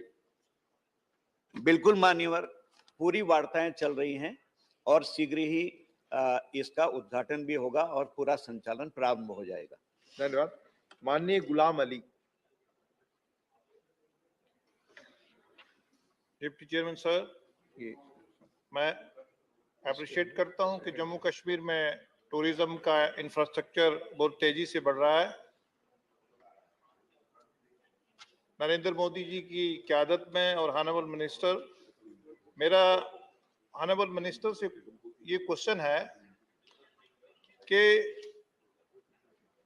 All terrain vehicle पहले घोड़ा का इस्तेमाल होता था, जैसे गुलमर्ग का मैं एक एग्जांपल दूंगा, और घोड़ा के लिए और ऑल टेरेन व्हीकल, जब घोड़े से ऑल टेरेन व्हीकल जो इस्तेमाल होंगे तो हजारों की तादाद में जो घोड़े वाले हैं वो बेरोजगार हो जाएंगे। मैं ऑनरेबल मिनिस्टर से क्वेश्चन, ये मेरा सवाल है कि क्या कोई ऐसा मैकेनिज्म है कि जिससे घोड़े वाले का भी रोजगार रहे और उसमें भी एक कोई मैकेनिज्म हो कि जिसमें प्रॉपर ऐसा कोई प्लान है क्या? धन्यवाद गुलाम अली। मान्यवर, मैं बहुत विनम्रता से आपको बताना चाहता हूं, आपके माध्यम से माननीय सदस्य जी को, कि ये स्टेट सब्जेक्ट है। स्टेट जैसा डिसाइड करती है वैसा करें। हम लोग तो यहाँ से गाइडलाइन देते हैं और बाकी स्टेट कोई अगर प्रोजेक्ट देती है, अगर वो हमारे पैरामीटर पर ठीक आता है, हम स्वीकार करते हैं। वो जो नियम बनाती हैं वो ठीक है तो वो चलाएगी, क्योंकि सब्जेक्ट तो स्टेट का है। धन्यवाद माननीय मंत्री जी। क्वेश्चन नंबर 152 माननीय कामाख्या प्रसाद तासा जी। सर क्वेश्चन नंबर 1 माननीय मंत्री जी। is laid on the table of the house. धन्यवाद। पहला सप्लीमेंट्री, पहला सवाल। Thank you chairman sir. मंत्री जी ने अनुराग ठाकुर जी को मैं धन्यवाद देता हूं, क्या वो आंसर दिया है। मेरा पूछना है, प्राइम मिनिस्टर नरेंद्र मोदी जी का टेन्योर में, जैसे पहले सर्बानंद सोनोवाल थी, उसके बाद किरेन रिजिजू, अभी अनुराग जी है, इस टाइम से खेल को बढ़ावा देने के लिए व्यवस्था क्या है? और नॉर्थ ईस्ट को जैसे प्राइम मिनिस्टर ने जोड़ा है, दूसरी कारण से अभी खेल से भी जोड़ रहे हैं। मैं मंत्री जी से जानना चाहता हूं, एक लिस्ट उन्होंने दिया है 25 प्लेयर्स का, और जो इंफ्रास्ट्रक्चर डेवलपमेंट है इसका 364 करोड़ रुपीस का यूनिवर्सिटी किया है इसके लिए, और खेलो इंडिया के लिए भी 520 करोड़ रुपीस का अलॉटमेंट किया है, स्पोर्ट्स हॉस्टल किया है। लेकिन इसका अलावा और क्या क्या व्यवस्था ले रहा है जो प्लेयर्स को निकालने के लिए? काइंडली मैं मंत्री जी से जानना चाहता हूँ, क्या इसको क्या क्या क्या है उसको विस्तृत से बताएं। और खेल दो it is sports state subject, but what steps are taken by the government? सवाल ब्रीफली पूछें प्लीज। माननीय उपसभापति जी, मैं माननीय सांसद महोदय का आभार प्रकट करता हूं कि नॉर्थ ईस्ट को लेकर जो उन्होंने एक बड़ा गंभीर प्रश्न पूछा है, मुझे कहते हुए प्रसन्नता है कि जहां पूर्व की सरकारों में केवल लुक ईस्ट पॉलिसी थी, यहां पर एक्ट ईस्ट पॉलिसी के साथ प्रधानमंत्री मोदी जी के नेतृत्व में काम हुआ, और 2014 से लेकर अब तक खेलों को लेकर इतनी गंभीरता से काम हुआ कि देश की पहली नेशनल स्पोर्ट्स यूनिवर्सिटी अगर किसी क्षेत्र के लिए दी गई है तो नॉर्थ ईस्ट के मणिपुर के लिए दी गई। ये दिखाता है कि सरकार का नॉर्थ ईस्ट के प्रति प्रेम भी और काम भी। इसके अलावा सर, जो खेलो इंडिया सेंटर्स हम देश भर में खोल रहे हैं, अब ये सेंटर्स 1000 सेंटर एक साल में हम खोलने जा रहे हैं। मुझे ये भी कहते हुए प्रसन्नता है, मैं आपके माध्यम से सदन को कहना चाहता हूं कि इसी साल 2023 में देश को 1000 खेलो इंडिया सेंटर्स दे दिए जाएंगे प्रधानमंत्री मोदी। नॉर्थ ईस्ट एक ऐसा क्षेत्र है जहां पर हर जिला में एक नहीं, बाकी जगह एक सेंटर है। नॉर्थ ईस्ट के लिए हर जिला में 2-2 सेंटर भी लगभग देने का काम हमने किया है। जो 227 खेलो इंडिया के स्मॉल सेंटर्स हमने नॉर्थ ईस्ट के लिए दिए हैं, ये दिखाता है मोदी सरकार। दूसरा, जो आपने कहा अन्य प्रोजेक्ट क्या चल रहे हैं, तो ऐसे 75 प्रोजेक्ट्स नॉर्थ ईस्ट के लिए सैंक्शन है जिसके ऊपर 520 करोड़ रुपया, 520.60 करोड़ रुपया खर्च किया जा रहा है। ये जो नेशनल स्पोर्ट्स यूनिवर्सिटी है सर, इसका 634.34 करोड़ रुपया अलग से है। ये जो प्रोजेक्ट हैं 75 प्रोजेक्ट, जैसे हम आजादी का 75 वर्ष मना रहे हैं, वैसे 75 प्रोजेक्ट नॉर्थ ईस्ट के लिए 520 करोड़ रुपया इसके लिए खर्च हो रहा है। जो उन्होंने पूछा अन्य क्या हो रहा है, तो नेशनल सेंटर ऑफ एक्सीलेंस ये भी 3 वहां पर चल रहे हैं, 12 साइट ट्रेनिंग सेंटर चल रहे हैं, 22 एक्रेडिटेड एकेडमीज वहां पर चल रही हैं। ऐसे हमने अखाड़े भी वहां पर लिए हैं। और सर, मुझे कहते हुए प्रसन्नता है कि नॉर्थ ईस्ट की हमारी बेटियों ने विशेष तौर पर, मैरी कॉम इस सदन का हिस्सा थी, 6 बार की वर्ल्ड चैंपियन बॉक्सिंग में कहीं से आई तो मैरी कॉम। अगर हमें कॉमनवेल्थ गेम में पहला मेडल किसी ने जिताया और कॉमनवेल्थ गेम में भी पहला गोल्ड मेडल किसी ने जिताया तो मीराबाई चानू ने जिताया, जो हमारे नॉर्थ ईस्ट से बेटी आती है। ऐसे ही हमारी अन्य खेलों में भी, फुटबॉल में सुनील छेत्री से लेकर हमारे बाईचिंग भुटिया हो, या हमारे लवलीना ने बॉक्सिंग में, या शिवा थापा ने, ऐसे सर मैं लंबी लिस्ट पढ़ सकता हूं। नॉर्थ ईस्ट का एक बहुत बड़ा योगदान खेलों की दृष्टि में है। लेकिन मैं ये भी कह सकता हूं, 2014 के बाद अगर नॉर्थ ईस्ट के लिए पूरी ताकत के साथ काम किसी ने खेलों की दृष्टि में किया है तो नरेंद्र मोदी जी के नेतृत्व में एनडीए की सरकार ने किया है। धन्यवाद। माननीय कामाख्या प्रसाद तासा जी, दूसरा supplement. Chairman sir thank you, और मंत्री जी को भी धन्यवाद। आपने लॉवीना मीराबाई का बात बोला, मैं चाहता हूं, क्या मैं जानना चाहता हूं, एक खेल क्षेत्र में कॉर्पोरेट गोष्ठी का जो CSR फंड है और आदर्श जो इंस्टीट्यूट वहां पर बना हुआ है, उसका कुछ हेल्प लेने का व्यवस्था क्या है क्या, और मीराबाई चानू, लवलीना, सीमा दास जैसा प्लेयर को मदद मिले, इसका कुछ व्यवस्था चिंतन क्या है क्या? सांसद महोदय कामाख्या, ये हमारे बहुत लोकप्रिय नेता भी हैं, उस रीजन के युवा नेता भी हैं तासक। और मैं ये कहना चाहता हूं कि जो इन्होंने CSR फंड की बात कही है कामाख्या प्रसाद जी ने, वो कॉर्पोरेट अफेयर्स के CSR का जो नियम है उसमें शेड्यूल 8 के अंतर्गत अलग अलग कैटेगरीज दी हैं। कंपनीज अपनी अपनी प्रायोरिटीज तय करती हैं, लेकिन भारत सरकार ने नेशनल स्पोर्ट्स डेवलपमेंट फंड एक क्रिएट किया है, जहां कोई भी कंपनी, कोई भी व्यक्ति अगर उसमें डोनेट करता है किसी एथलीट को, किसी गेम को, किसी स्पोर्ट को या किसी स्पोर्ट्स इंफ्रास्ट्रक्चर को बनाने के लिए, तो उसको ATG और 12A के अंतर्गत एग्जम्पशन इनकम टैक्स भी मिलती है, उसका लाभ भी मिलता है। और हमने उस दृष्टि से भी खिलाड़ियों को बहुत मदद करने का काम किया है। लेकिन साथ ही साथ नरेंद्र मोदी जी ने, देखिए, एक उनकी सोच थी टारगेट ओलंपिक पोडियम स्कीम। जब सोनोवाल जी खेल मंत्री थे तब वो टारगेट ओलंपिक पोडियम स्कीम लेकर आए थे प्रधानमंत्री मोदी जी, और उसको इसलिए लागू किया गया कि बोर्डिंग, लॉजिंग, ट्रेनिंग, ये सारा खर्चा भारत सरकार देश विदेश का खिलाड़ियों का सहन करती है। और इसके अलावा 6 लाख रुपया यानी कि 50,000 रुपया महीना उनको जेब खर्च, ये भी खिलाड़ी को देना सुनिश्चित भारत सरकार करती है, जो आज से पहले कभी नहीं हुआ। फिर दूसरा है, इसी तरह से boarding, lodging, training, development athlete का भी सर पूरा भारत सरकार सहन करती है, वहन करती है, और 3 लाख रुपए उनको 25,000 रुपये महीना जेब खर्च अलग से देती है। खेलो इंडिया एथलीट के लिए भी 5 लाख रुपया उनकी बोर्डिंग, लॉजिंग, ट्रेनिंग और 1,20,000 रुपया, यानी कि 3500 ऐसे एथलीट हैं जिनको 6,20,000 रुपया अलग से मिलता है, जिसमें 1,20,000 जेब खर्च है। तो सर ऐसी बहुत सारी योजनाओं के अंतर्गत जहां हम उसको लाभ दे रहे हैं, वहीं खेलो इंडिया सेंटर्स, ये जो गांव-गांव यानी कि देश के जिला-जिला में खुलने वाले हैं, इसमें भी जो पुराने चैंपियन एथलीट हैं उन्हीं को ही हम हायर करने वाले हैं, और उनको 5 लाख रुपया सालाना भारत सरकार देगी, ताकि अपने गांव के, अपने शहर के पास रहकर वो ट्रेनिंग दे सकें। ये भारत सरकार 1000 सेंटर आजादी के 75वें वर्ष में इस साल खोलने जा रही है। धन्यवाद माननीय मंत्री जी। माननीय सदस्यगण, ये सवाल है sports infrastructure facilities in north eastern region. तो सवाल नॉर्थ ईस्टर्न रीजन से ही संबंधित होने चाहिए। माननीय एस फेनगोन कोन्याक, आप। Thank you, Deputy Chairman, sir. I'm grateful to the Honorable Union Minister, Sports Minister, for developing sports infrastructure in the Northeast.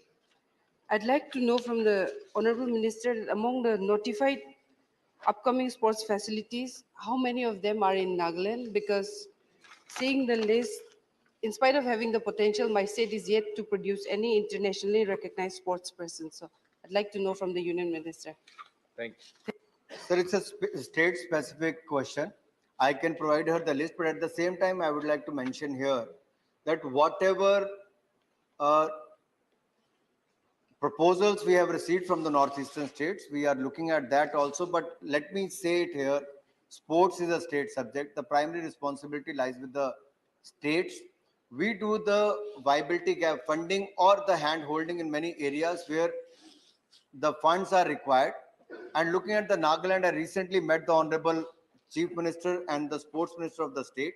They met me and we have sanctioned few projects in the last year also, and my predecessors who are present here, both of them, they have also sanctioned few projects for the state of Nagaland. If need be in future, if any such proposal come, we can openly look at that proposal. Wherever possible, we'll try and help. But sir, when we talk about the Nagaland, the major challenge was how to hold the big events. Sir, Prime Minister Modi started the Khelo India scheme. And I'm glad to say here, the first Khelo India Games, Youth Games happened in Delhi, where close to 3,000 plus athletes participated. But the second was held in Guwahati. From 3,000, the number went up to 6,100. And then at that time, Sonowal ji was the sports minister, if I remember clearly. It was a great boom in the area of Northeast. And as far as the Nagaland is concerned, sir, Manipur, Meghalaya, other states are concerned, Mizoram. Sir, we have recently held a sports minister conclave. We have picked the state of Manipur at that time so that all the state sports ministers could come to the Northeast, see the facilities available there, and be in that region, how that region is contributing in the field of sports. And there's a long list of sports person from the Northeast who have won medals for the country and for the states as well, sir. So as far as the Nagaland is concerned, let me assure, whatever you have received in the past, we have very positively sanctioned few projects for that state, and in future also will be open for that, sir. धन्यवाद माननीय मंत्री जी। माननीय पवित्र margherita. Namaskar, Mantriji. My question is that first, I congratulate you and the Team India for the outstanding performance in the last Deaf Olympic. And we saw Paramadananda Modi ji, and you had welcomed the Team India who returned with flying colors from the last Deaf Olympic. But my question is that what other new initiatives or steps taken by you for the promotion and assistance to the Deaf Olympic? And parallelly, Question. This is the main question. What are the steps taken by you for the promotion and assistance to the Deaf Olympians, the Deaf Olympic, and all the stakeholders? Thank you. Sir, मैं पहला तो ये कहना चाहता हूं कि सोच बदलो, देश बदलेगा। और सोच बदलने का काम भी इसी बात से हुआ कि जहां विकलांग कहा जाता था उसकी बजाय दिव्यांग कहने की शुरुआत देश में किसी ने की, स्पेशली एबल्ड कहने की शुरुआत की तो प्रधानमंत्री नरेंद्र मोदी जी ने। और ये सोच बदलने के साथ साथ उनके लिए सुविधाएं भी बदली, और उसका नतीजा ये आया सर कि जब पिछले साल टोक्यो ओलंपिक्स हुआ, पैरालंपिक्स हुआ, फिर डेफ ओलंपिक्स हुए, तो जितने पिछली कभी हमें मेडल्स इतने नहीं आए। जहां एक और टोक्यो ओलंपिक्स में 7 आज तक के सबसे ज्यादा मेडल जीते, पैरालंपिक्स में 19 मेडल जीते, डेफ ओलंपिक्स में 20 मेडल जीते, और अभी जब स्पेशल ओलंपिक्स हुआ तो वहां पर भी भारत के 200 से ज्यादा खिलाड़ियों ने पहली बार पार्टिसिपेट किया। भारत सरकार ने करोड़ों रुपए की मदद की, और जर्मनी में जाकर हमारे खिलाड़ियों ने आज तक के सबसे ज्यादा मेडल जीतने का काम भी स्पेशल ओलंपिक्स में किया है। ये भारत सरकार की मदद और फेडरेशंस के काम के कारण हुआ। तो जहां तक इन स्पेशली एबल्ड एथलीट सर, क्योंकि सारे अलग हैं, ब्लाइंड के लिए, डेफ के लिए, पैरालंपिक्स के लिए अलग अलग कैटेगरीज है, और जहां जहां मदद की आवश्यकता होती है हम वो भी कर रहे हैं। और हमारे स्टेडियम्स में इन एथलीट्स के खेलने के लिए, क्योंकि सुविधाएं नॉर्मल एथलीट से थोड़ी अलग देनी पड़ती है, इनके साथ एक एक सपोर्ट स्टाफ अलग से देना पड़ता है, तो उसका प्रावधान भी हम लोग कर रहे हैं। और शीघ्र ही, आज मैं उसकी घोषणा यहाँ तो नहीं कर सकता, लेकिन हम उस दिशा में कुछ करने की जा रहे हैं ताकि हमारे स्पेशली एबल एथलीट्स, जिसमें डेफ ओलंपिक्स भी आता है, पैरालंपिक्स भी आता है, इनके बारे में कुछ और भी सोच रहे हैं।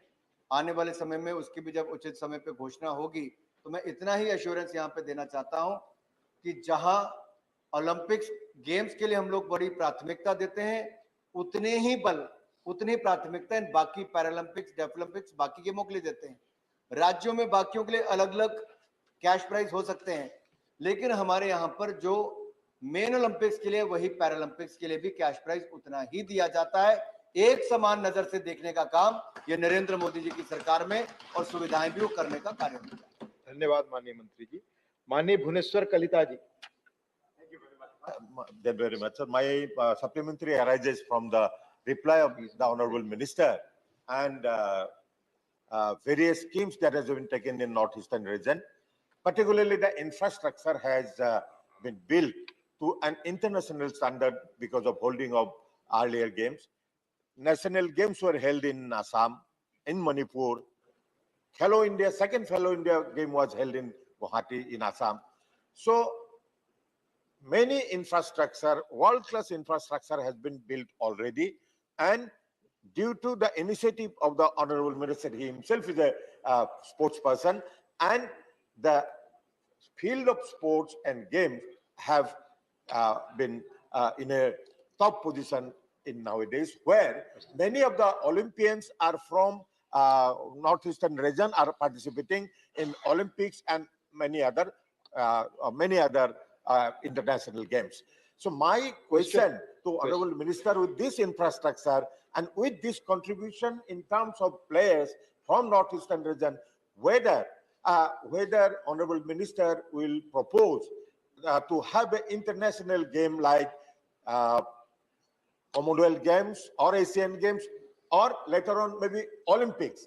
We have the experience because the last international game that was held in Guwahati was SAF Games. Please so be brief after in SAF question. game, after SAF games, sir. Thank you. No Thank you. international game has held. Thank you, So Mani Mantri ji. what, Please. how the minister? Mani Mantri ji.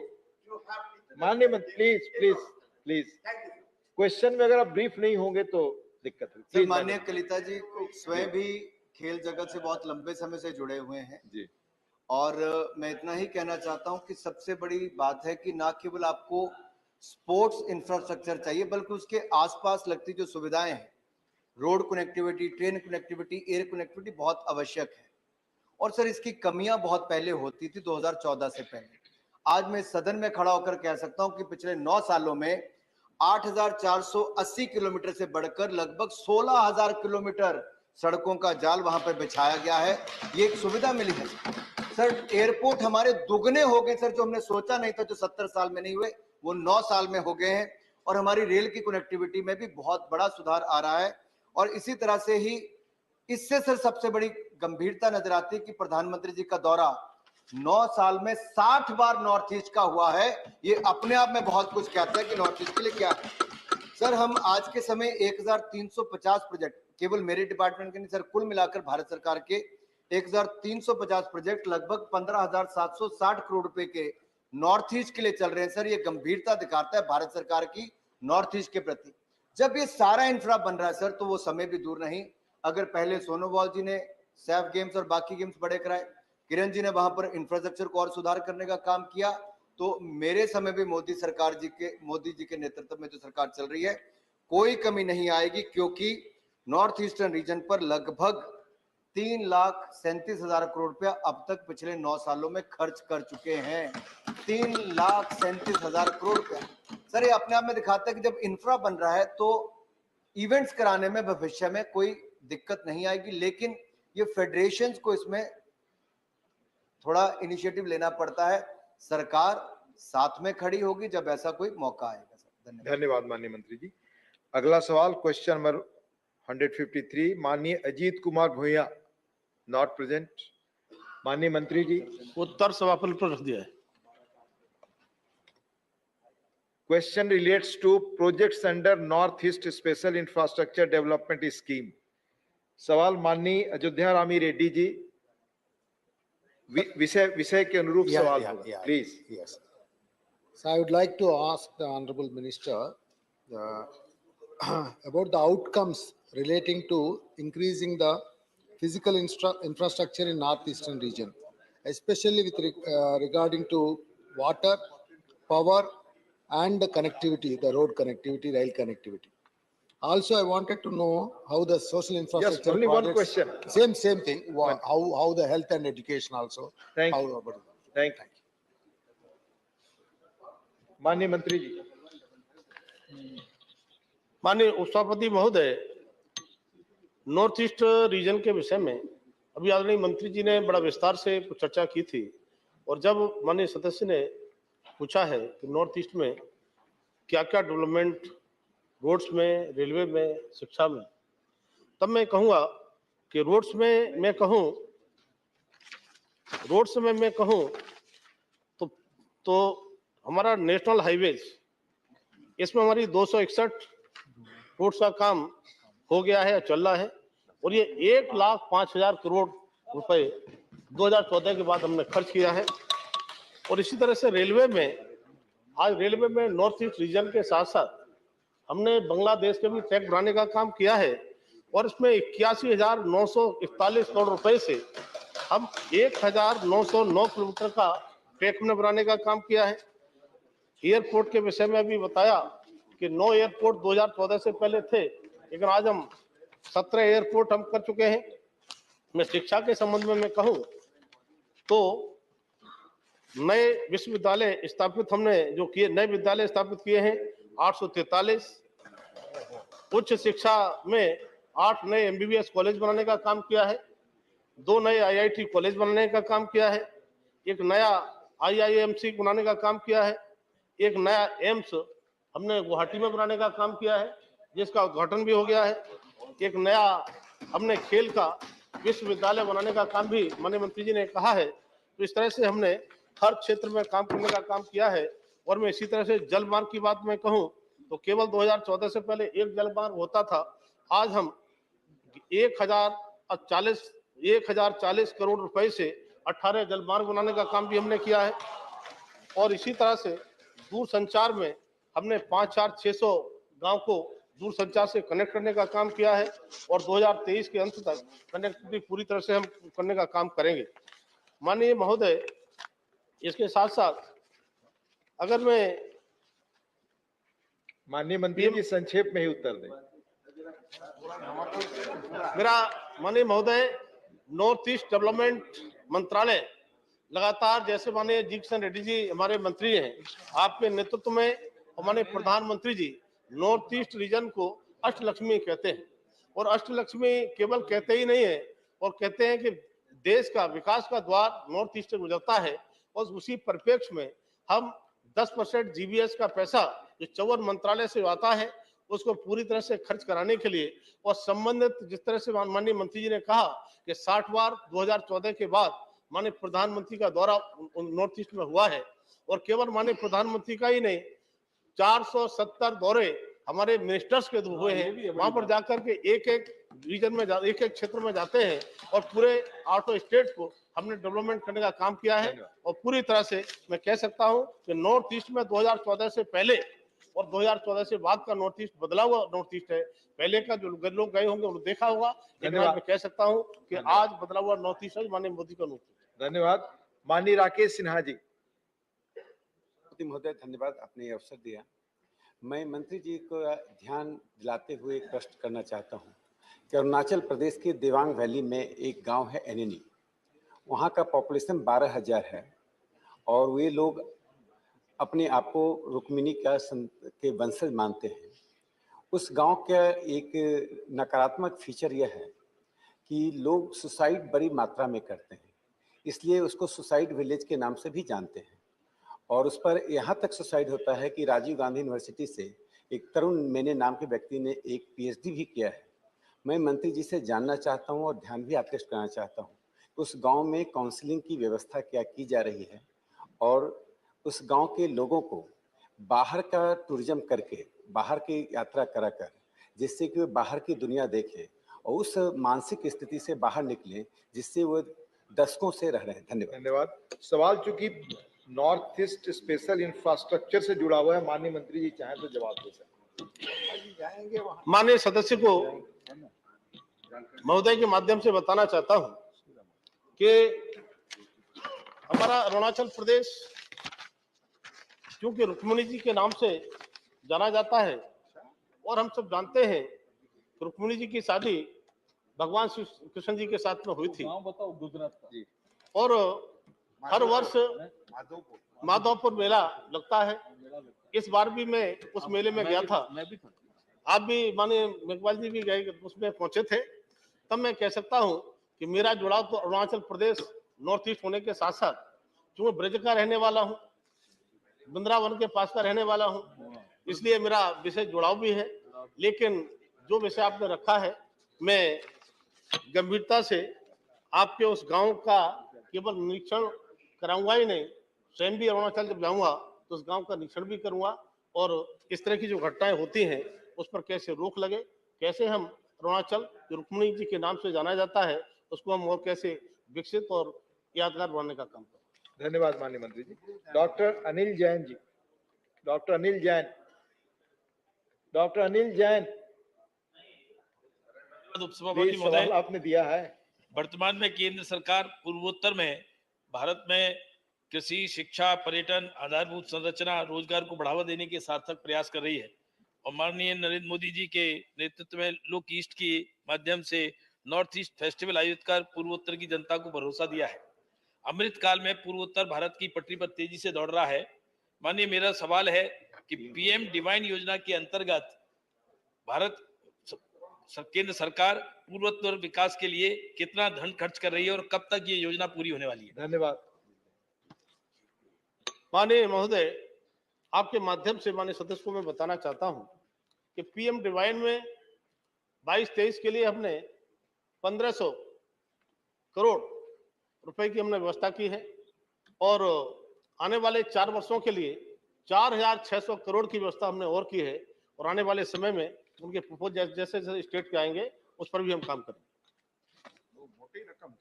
धन्यवाद। Now question number 154, माननीय AD Singh अनुपस्थित। माननीय मंत्री जी, माननीय मंत्री जवाब सदन पटल पर रखा। धन्यवाद।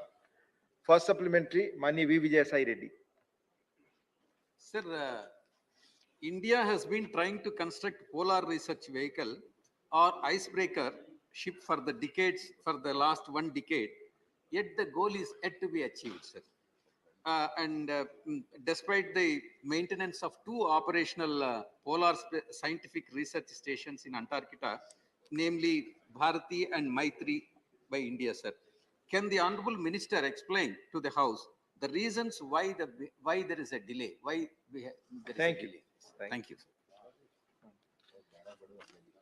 Sir, there are actually 3 research stations in the pole, 2 in the Antarctic region, that is South Pole, Himadri in the North Pole, and Maitri and Bharti in the South Pole. Definitely, we do need icebreaker or ice sheet, whatever you may call it, to continuously make ourselves accessible to our research station, which are required for various reasons, especially in today's time. It is extremely critical to maintain research station in the polar region, because from there you have better advantage to understand about the climate change and other scientific purpose. For the question specifically raised by the honorable member, I also feel deeply concerned that the machine which we should have acquired has not been with us because of the reason which he has asked. Sir, in 2014, the cabinet had approved for 1,051 crore, which is the estimated cost at that time. And the tender was floated, and the company which had participated and got the right to build a ship failed to do it due to raising certain conditions which were not part of the tender process or which were not part of the agreed terms. So, considering the legalities or whatever is in the national interest, the government of India decided to abandon that. However, another effort was being initiated, and now we are ready with the proposal to be moved by the EFC, the cost which is estimated at 2,600 crore. Now, since the increase in the total estimated cost is more than double, we will have to be very careful. But I'm hopeful that in this financial year, we should be ready to propose this estimate and move in the cabinet. And in the time span of 5 years, we should be ready with the ship.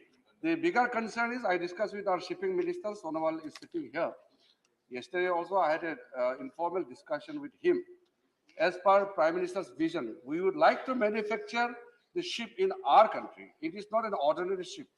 It is an icebreaker for the use in the polar region research, also in the tropical ocean. Because when you're not going to the polar region, the ice cutting machine will be stopped and it will function like a normal ship. So our shipping ministry is also in talk with some of the countries like Russia, which are very advanced in making this kind of icebreaker ship. So I'm hopeful in next 5 years' time, we should be able to build the ship, hopefully in India. Thank you. Now, Lieutenant General Retired Dr. D.P. Butts. माननीय सभापति जी, आपकी इजाज़त से मैं minister of earth sciences से पूछना चाहूँगा कि हमारी हिमालय की भी करीब 4,000 किलोमीटर की रेंज है और वो सर्दियों में बर्फ से ढक जाता है। वैसे तो अटल टनल, बहुत सी टनल्स, रोड्स बना के बॉर्डर रोड्स ऑर्गेनाइजेशन ने बहुत सराहनीय काम किया है। मैं मिनिस्टर से ये पूछना चाहूँगा कि ministry of earth sciences to keep the life normal for the inhabitants so that they don't migrate to the lower areas, what steps are being taken? Thank you. Sir, the role of the Ministry of Arts Sciences is mainly the research work and to provide all the necessary inputs for all the implementing, executing ministries and organizations in carrying out the national agenda. We have 5 main areas of functioning in our ministry. One of the functioning is cryosphere and the climate program. So since Himalaya at the higher reach is covered with the snow, so the area comes under my ministry. We have a station called Himans, which is located in the Spiti area, Lahore Spiti area in Himachal Pradesh. I am proposed to go, I will take Anurag Thakur with me because that is his home state. So right after this parliament session, I have proposed to visit the Himans station to spend some time with our researchers and the scientists. I have recently been to North Pole in the Arctic and I spent there a few days and I have really understood what our scientists and researchers are doing there, which are of great importance, not only for India, but for the global community. For the Himalayan region, I have already expressed that since Himalaya belongs to India, the name also is related to India and our value system. Himalaya must be a focus area. So North Pole, South Pole, Himalayas, these are the 3 poles on the planet Earth. So the 3rd pole, which is the Himalayan region, we are giving lots of focus. And for that, there are various other organizations who are also working in the Himalayan region. So for the safety, for the well-being of our people living in the Himalayan region, especially the higher region where the honorable member is mentioning about the migration, thinning of the population due to lack of proper basic amenities for sustenance of life in the border area. Prime Minister Modi ji has already launched Vibrant Village program. So that will also encompass all the requirement so that we will not only ensure our border population to continue to live in the higher portions of the Himalayan region, but also to provide them better facilities, which will also be important from the strategic security angle also. So Himalayan region is a priority area, and after 2014, most of the border areas and border villages are being provided with the basic amenities, and the life of the border people are changing. I myself, coming from the border area, I understand what is the life in mountain, in Himalaya border areas. So definitely, we are excited that we have got a Prime Minister who has given full priority to the Himalayan region. Thank you. Thank you. Question number 155, माननीय विनय विश्वम जी अनुपस्थित. माननीय मंत्री जी, sorry, माननीय मंत्री. Minister can leave the club. First supplementary, Sulata Dev ji, माननीय सुलता देव.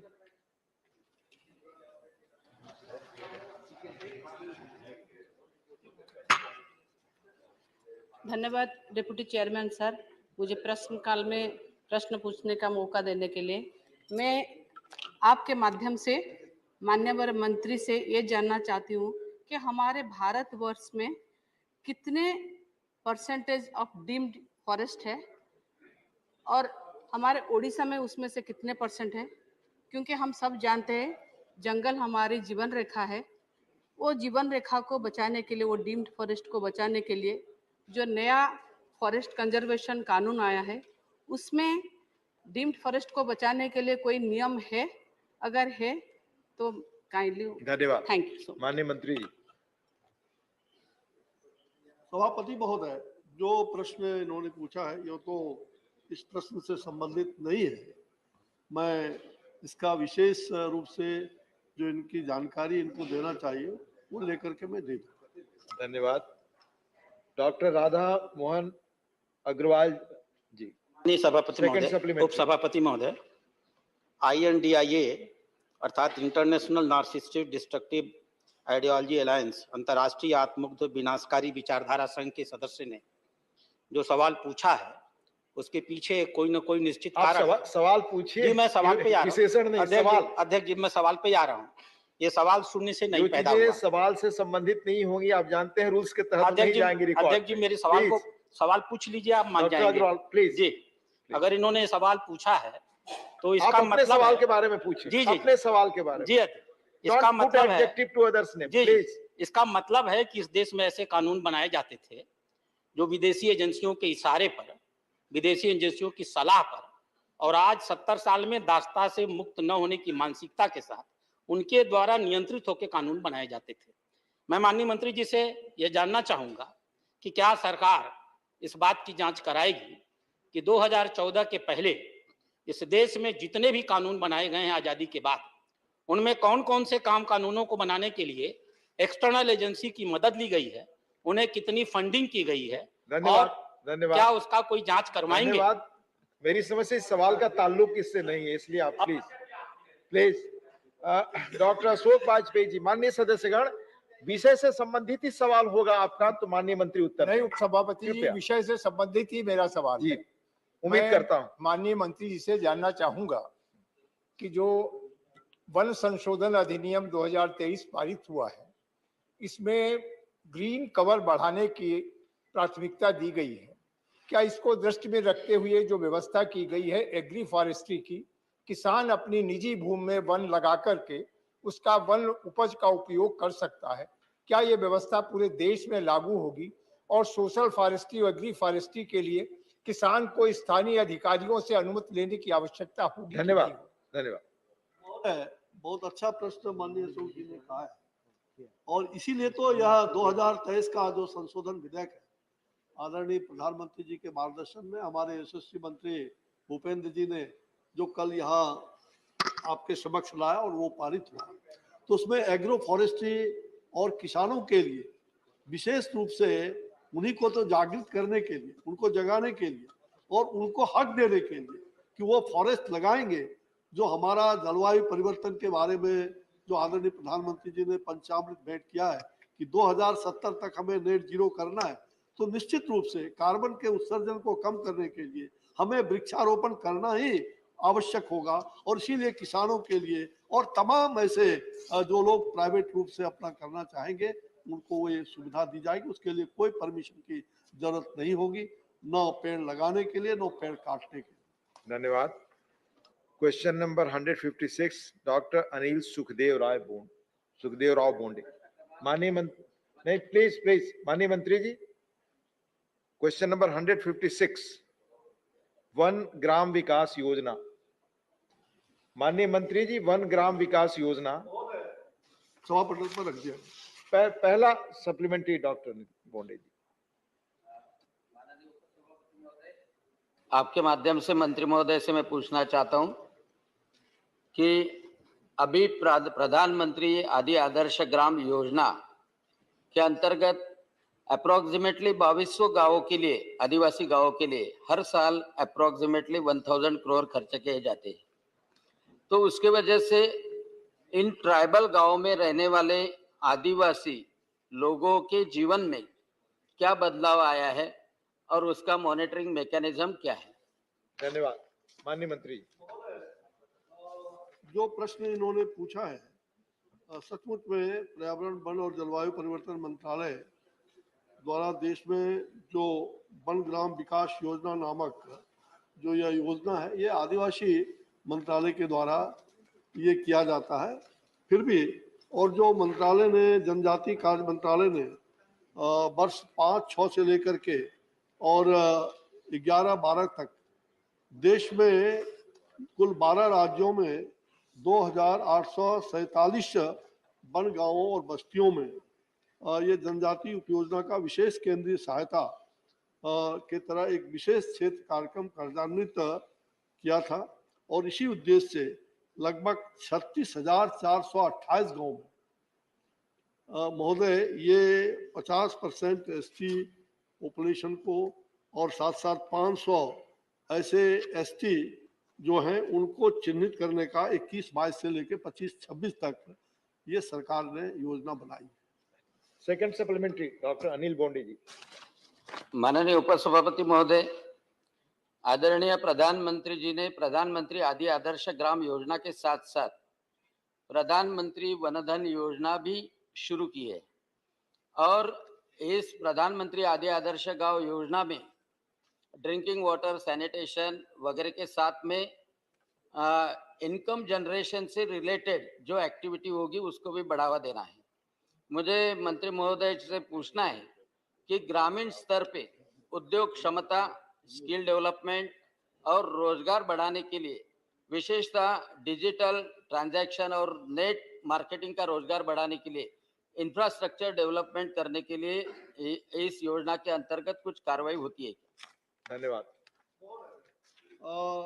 जो प्रश्न इन्होंने कहा है कि पूछा है कि प्रधानमंत्री आदि आदर्श ग्राम योजना के बारे में, तो निश्चित रूप से इस स्कीम को उसमें विलय कर दिया गया है और उसके लिए राज्य सरकार को विशेष रूप से 20.38 लाख रुपया प्रत्येक गांव को और इस प्रकार के उनको जो लाभुक है उनको हर तरह का कैसे सुविधा पहुंचाई जाए उसके लिए ये प्रदान की गई। धन्यवाद। माननीय श्री अमर पटनायक जी।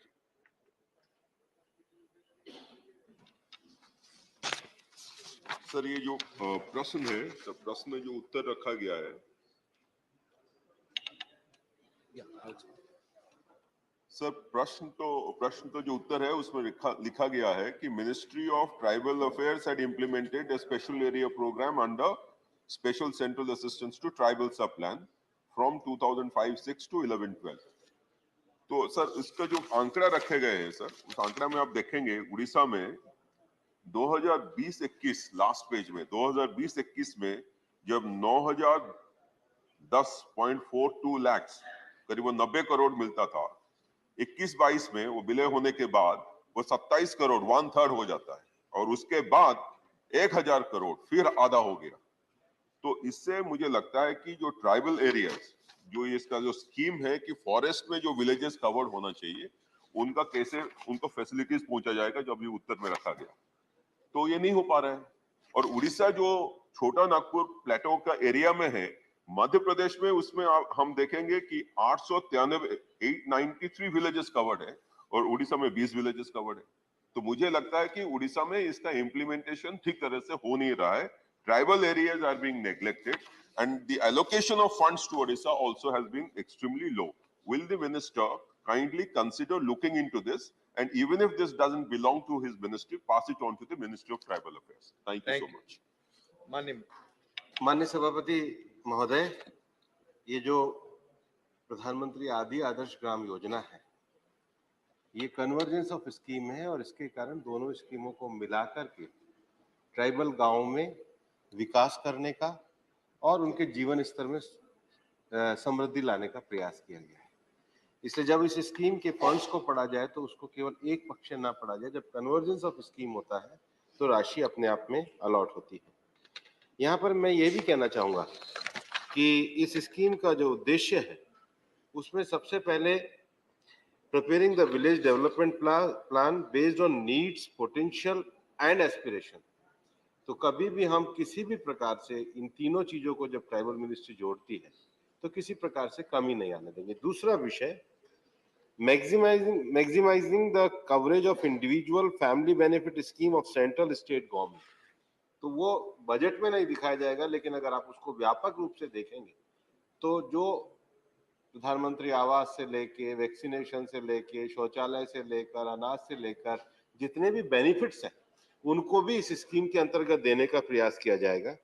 तीसरा, improving the infrastructure in vital sector like health, education, connectivity and livelihood.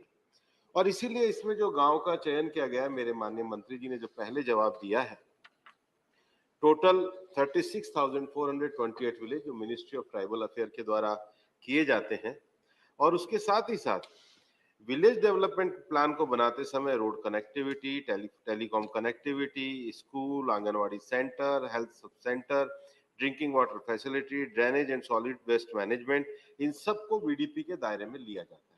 क्योंकि ये जो पूरी स्कीम है मिनिस्ट्री ऑफ ट्राइबल अफेयर के द्वारा संचालित की जाती है, तो उसकी जो व्यापकता समग्रता है वो मंत्रालय इसको निश्चित रूप से आपको संज्ञान में दे सकते हैं और राज्य सरकार के मांग के आधार पर भी धनराशि उपलब्ध कराई जाती है।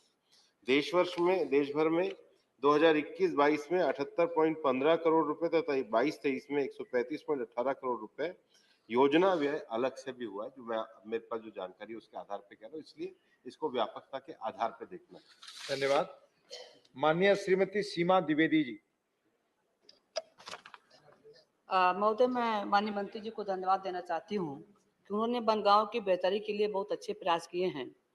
महोदय, मैं माननीय मंत्री जी से ये जानना चाहती हूँ कि उन्होंने जो बनगांवों की संख्या दर्शाने वाले विवरण में उत्तर प्रदेश में 13 बनगांव का जिक्र किया है।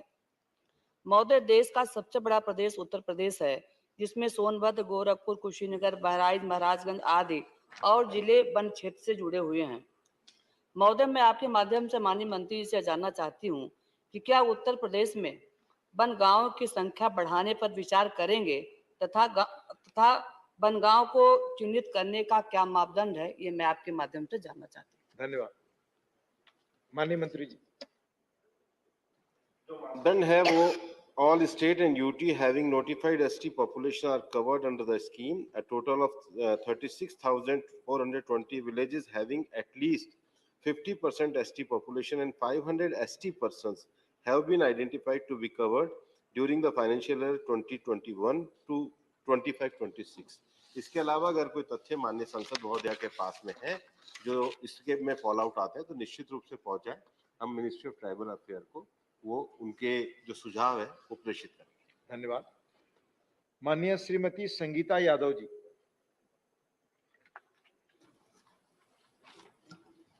माननीय उपसभापति जी, आपको धन्यवाद, आभार प्रकट करती हूँ, आपने मुझे अवसर दिया। माननीय उपसभापति जी, मैं आपके माध्यम से माननीय मंत्री से जानना चाहती हूँ, क्योंकि मैं ग्रामीण क्षेत्र से विधायक थी। हम एक दिन में लाखों हजारों पेड़ लगाते हैं बंधों के किनारे, और लेकिन ग्रामीण क्षेत्र में वो बंधे अगली बार जब पेड़ लगाते हैं तो वो पता नहीं चलता पेड़ कहाँ गए। तो क्या ऐसी कोई व्यवस्था कर सकते हैं हम लोग कि वो पेड़ सुरक्षित रह गए और नए पेड़ हम कहीं और लगा सकें? अभी मंत्रालय के द्वारा जो वृक्षारोपण है उसके पोर्टल भी, उसकी मॉनिटरिंग भी शुरू की गई है। प्रश्न जो है मैं ये 1 ग्राम का है और माननीय सदस्य का प्रश्न जो है वो पेड़ की देखभाल करने का है, लेकिन पेड़ की देखभाल की भी चिंता हम करेंगे। उनके पास कोई और सकारात्मक सुझाव हो तो भेजेंगे, हम निश्चित रूप से चिंता करेंगे। धन्यवाद। Question number 157 Shrimati Jebi Mather Hisam, not present. माननीय मंत्री जी। उपसभापति महोदय, जवाब सभा पटल पर रख एक दिया। विवरण सभा पटल पर रख दिया गया है। धन्यवाद। फर्स्ट सप्लीमेंट्री माननीय ईराना कडाडी। माननीय ईराना कडाडी। धन्यवाद महोदय। मेरे गृह क्षेत्र बेलगावी में ESIC समिति द्वारा 100 बेड का ESIC अस्पताल को स्वीकृति दी गई थी, लेकिन इस पर काम बहुत धीमे गति से हो रहा है।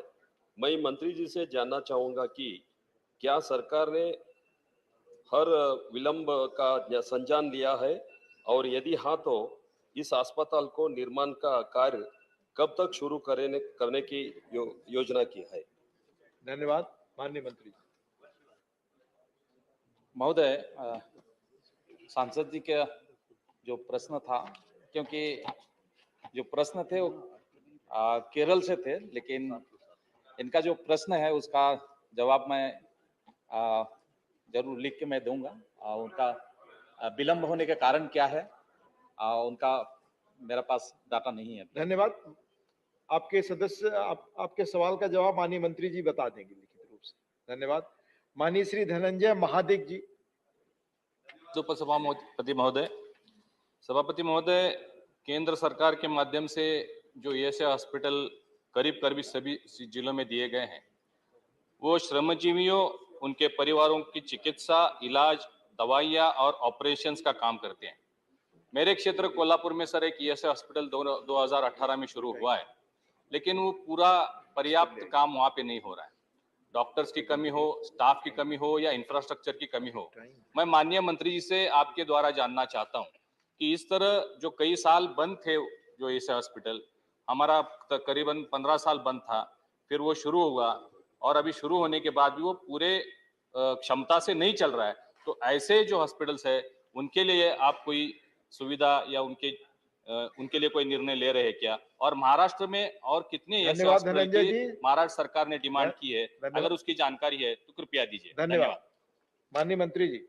महोदय, मैं सदन को बताना चाहता हूं कि हम 2 प्रकार की हम अस्पताल चलाते हैं, एक स्टेट गवर्नमेंट के द्वारा और एक हम कॉर्पोरेशन के द्वारा। तो मैं जरूर उनका जो हॉस्पिटल है उसका बारे में मैं जानकारी लूंगा और विस्तार से उनको बताऊंगा। आपके सवाल का भी जवाब माननीय मंत्री जी आपको दिया। Doctor Sasmit Patra ji. But my question was 158, I think. 158. Question number 158 now. Thank you. So first supplementary you will get, Mr. Rajiv Shukla is absent. Yes, sir. Thank you so much. Sir, I have a very simple question, sir. It's a question that plagues everyone who goes abroad with a passport in the pocket. डर लगा रहता है कि passport कहीं खो ना जाए, और अगर पासपोर्ट खो गया तो क्या करेंगे? So it's a general concern everyone has. So would the honorable minister be interested to probably provide a international toll free number? कोई भी परिवार tourism में है, कहीं पर भी है. Thank you. Time is very short. So I'm sorry. Yes. Honorable Minister. Certainly consider that suggestion, but to reassure the honorable member, today if he goes to the nearest Indian embassy or consulate, we have a global database and he can check his passport and immediately it will be issued.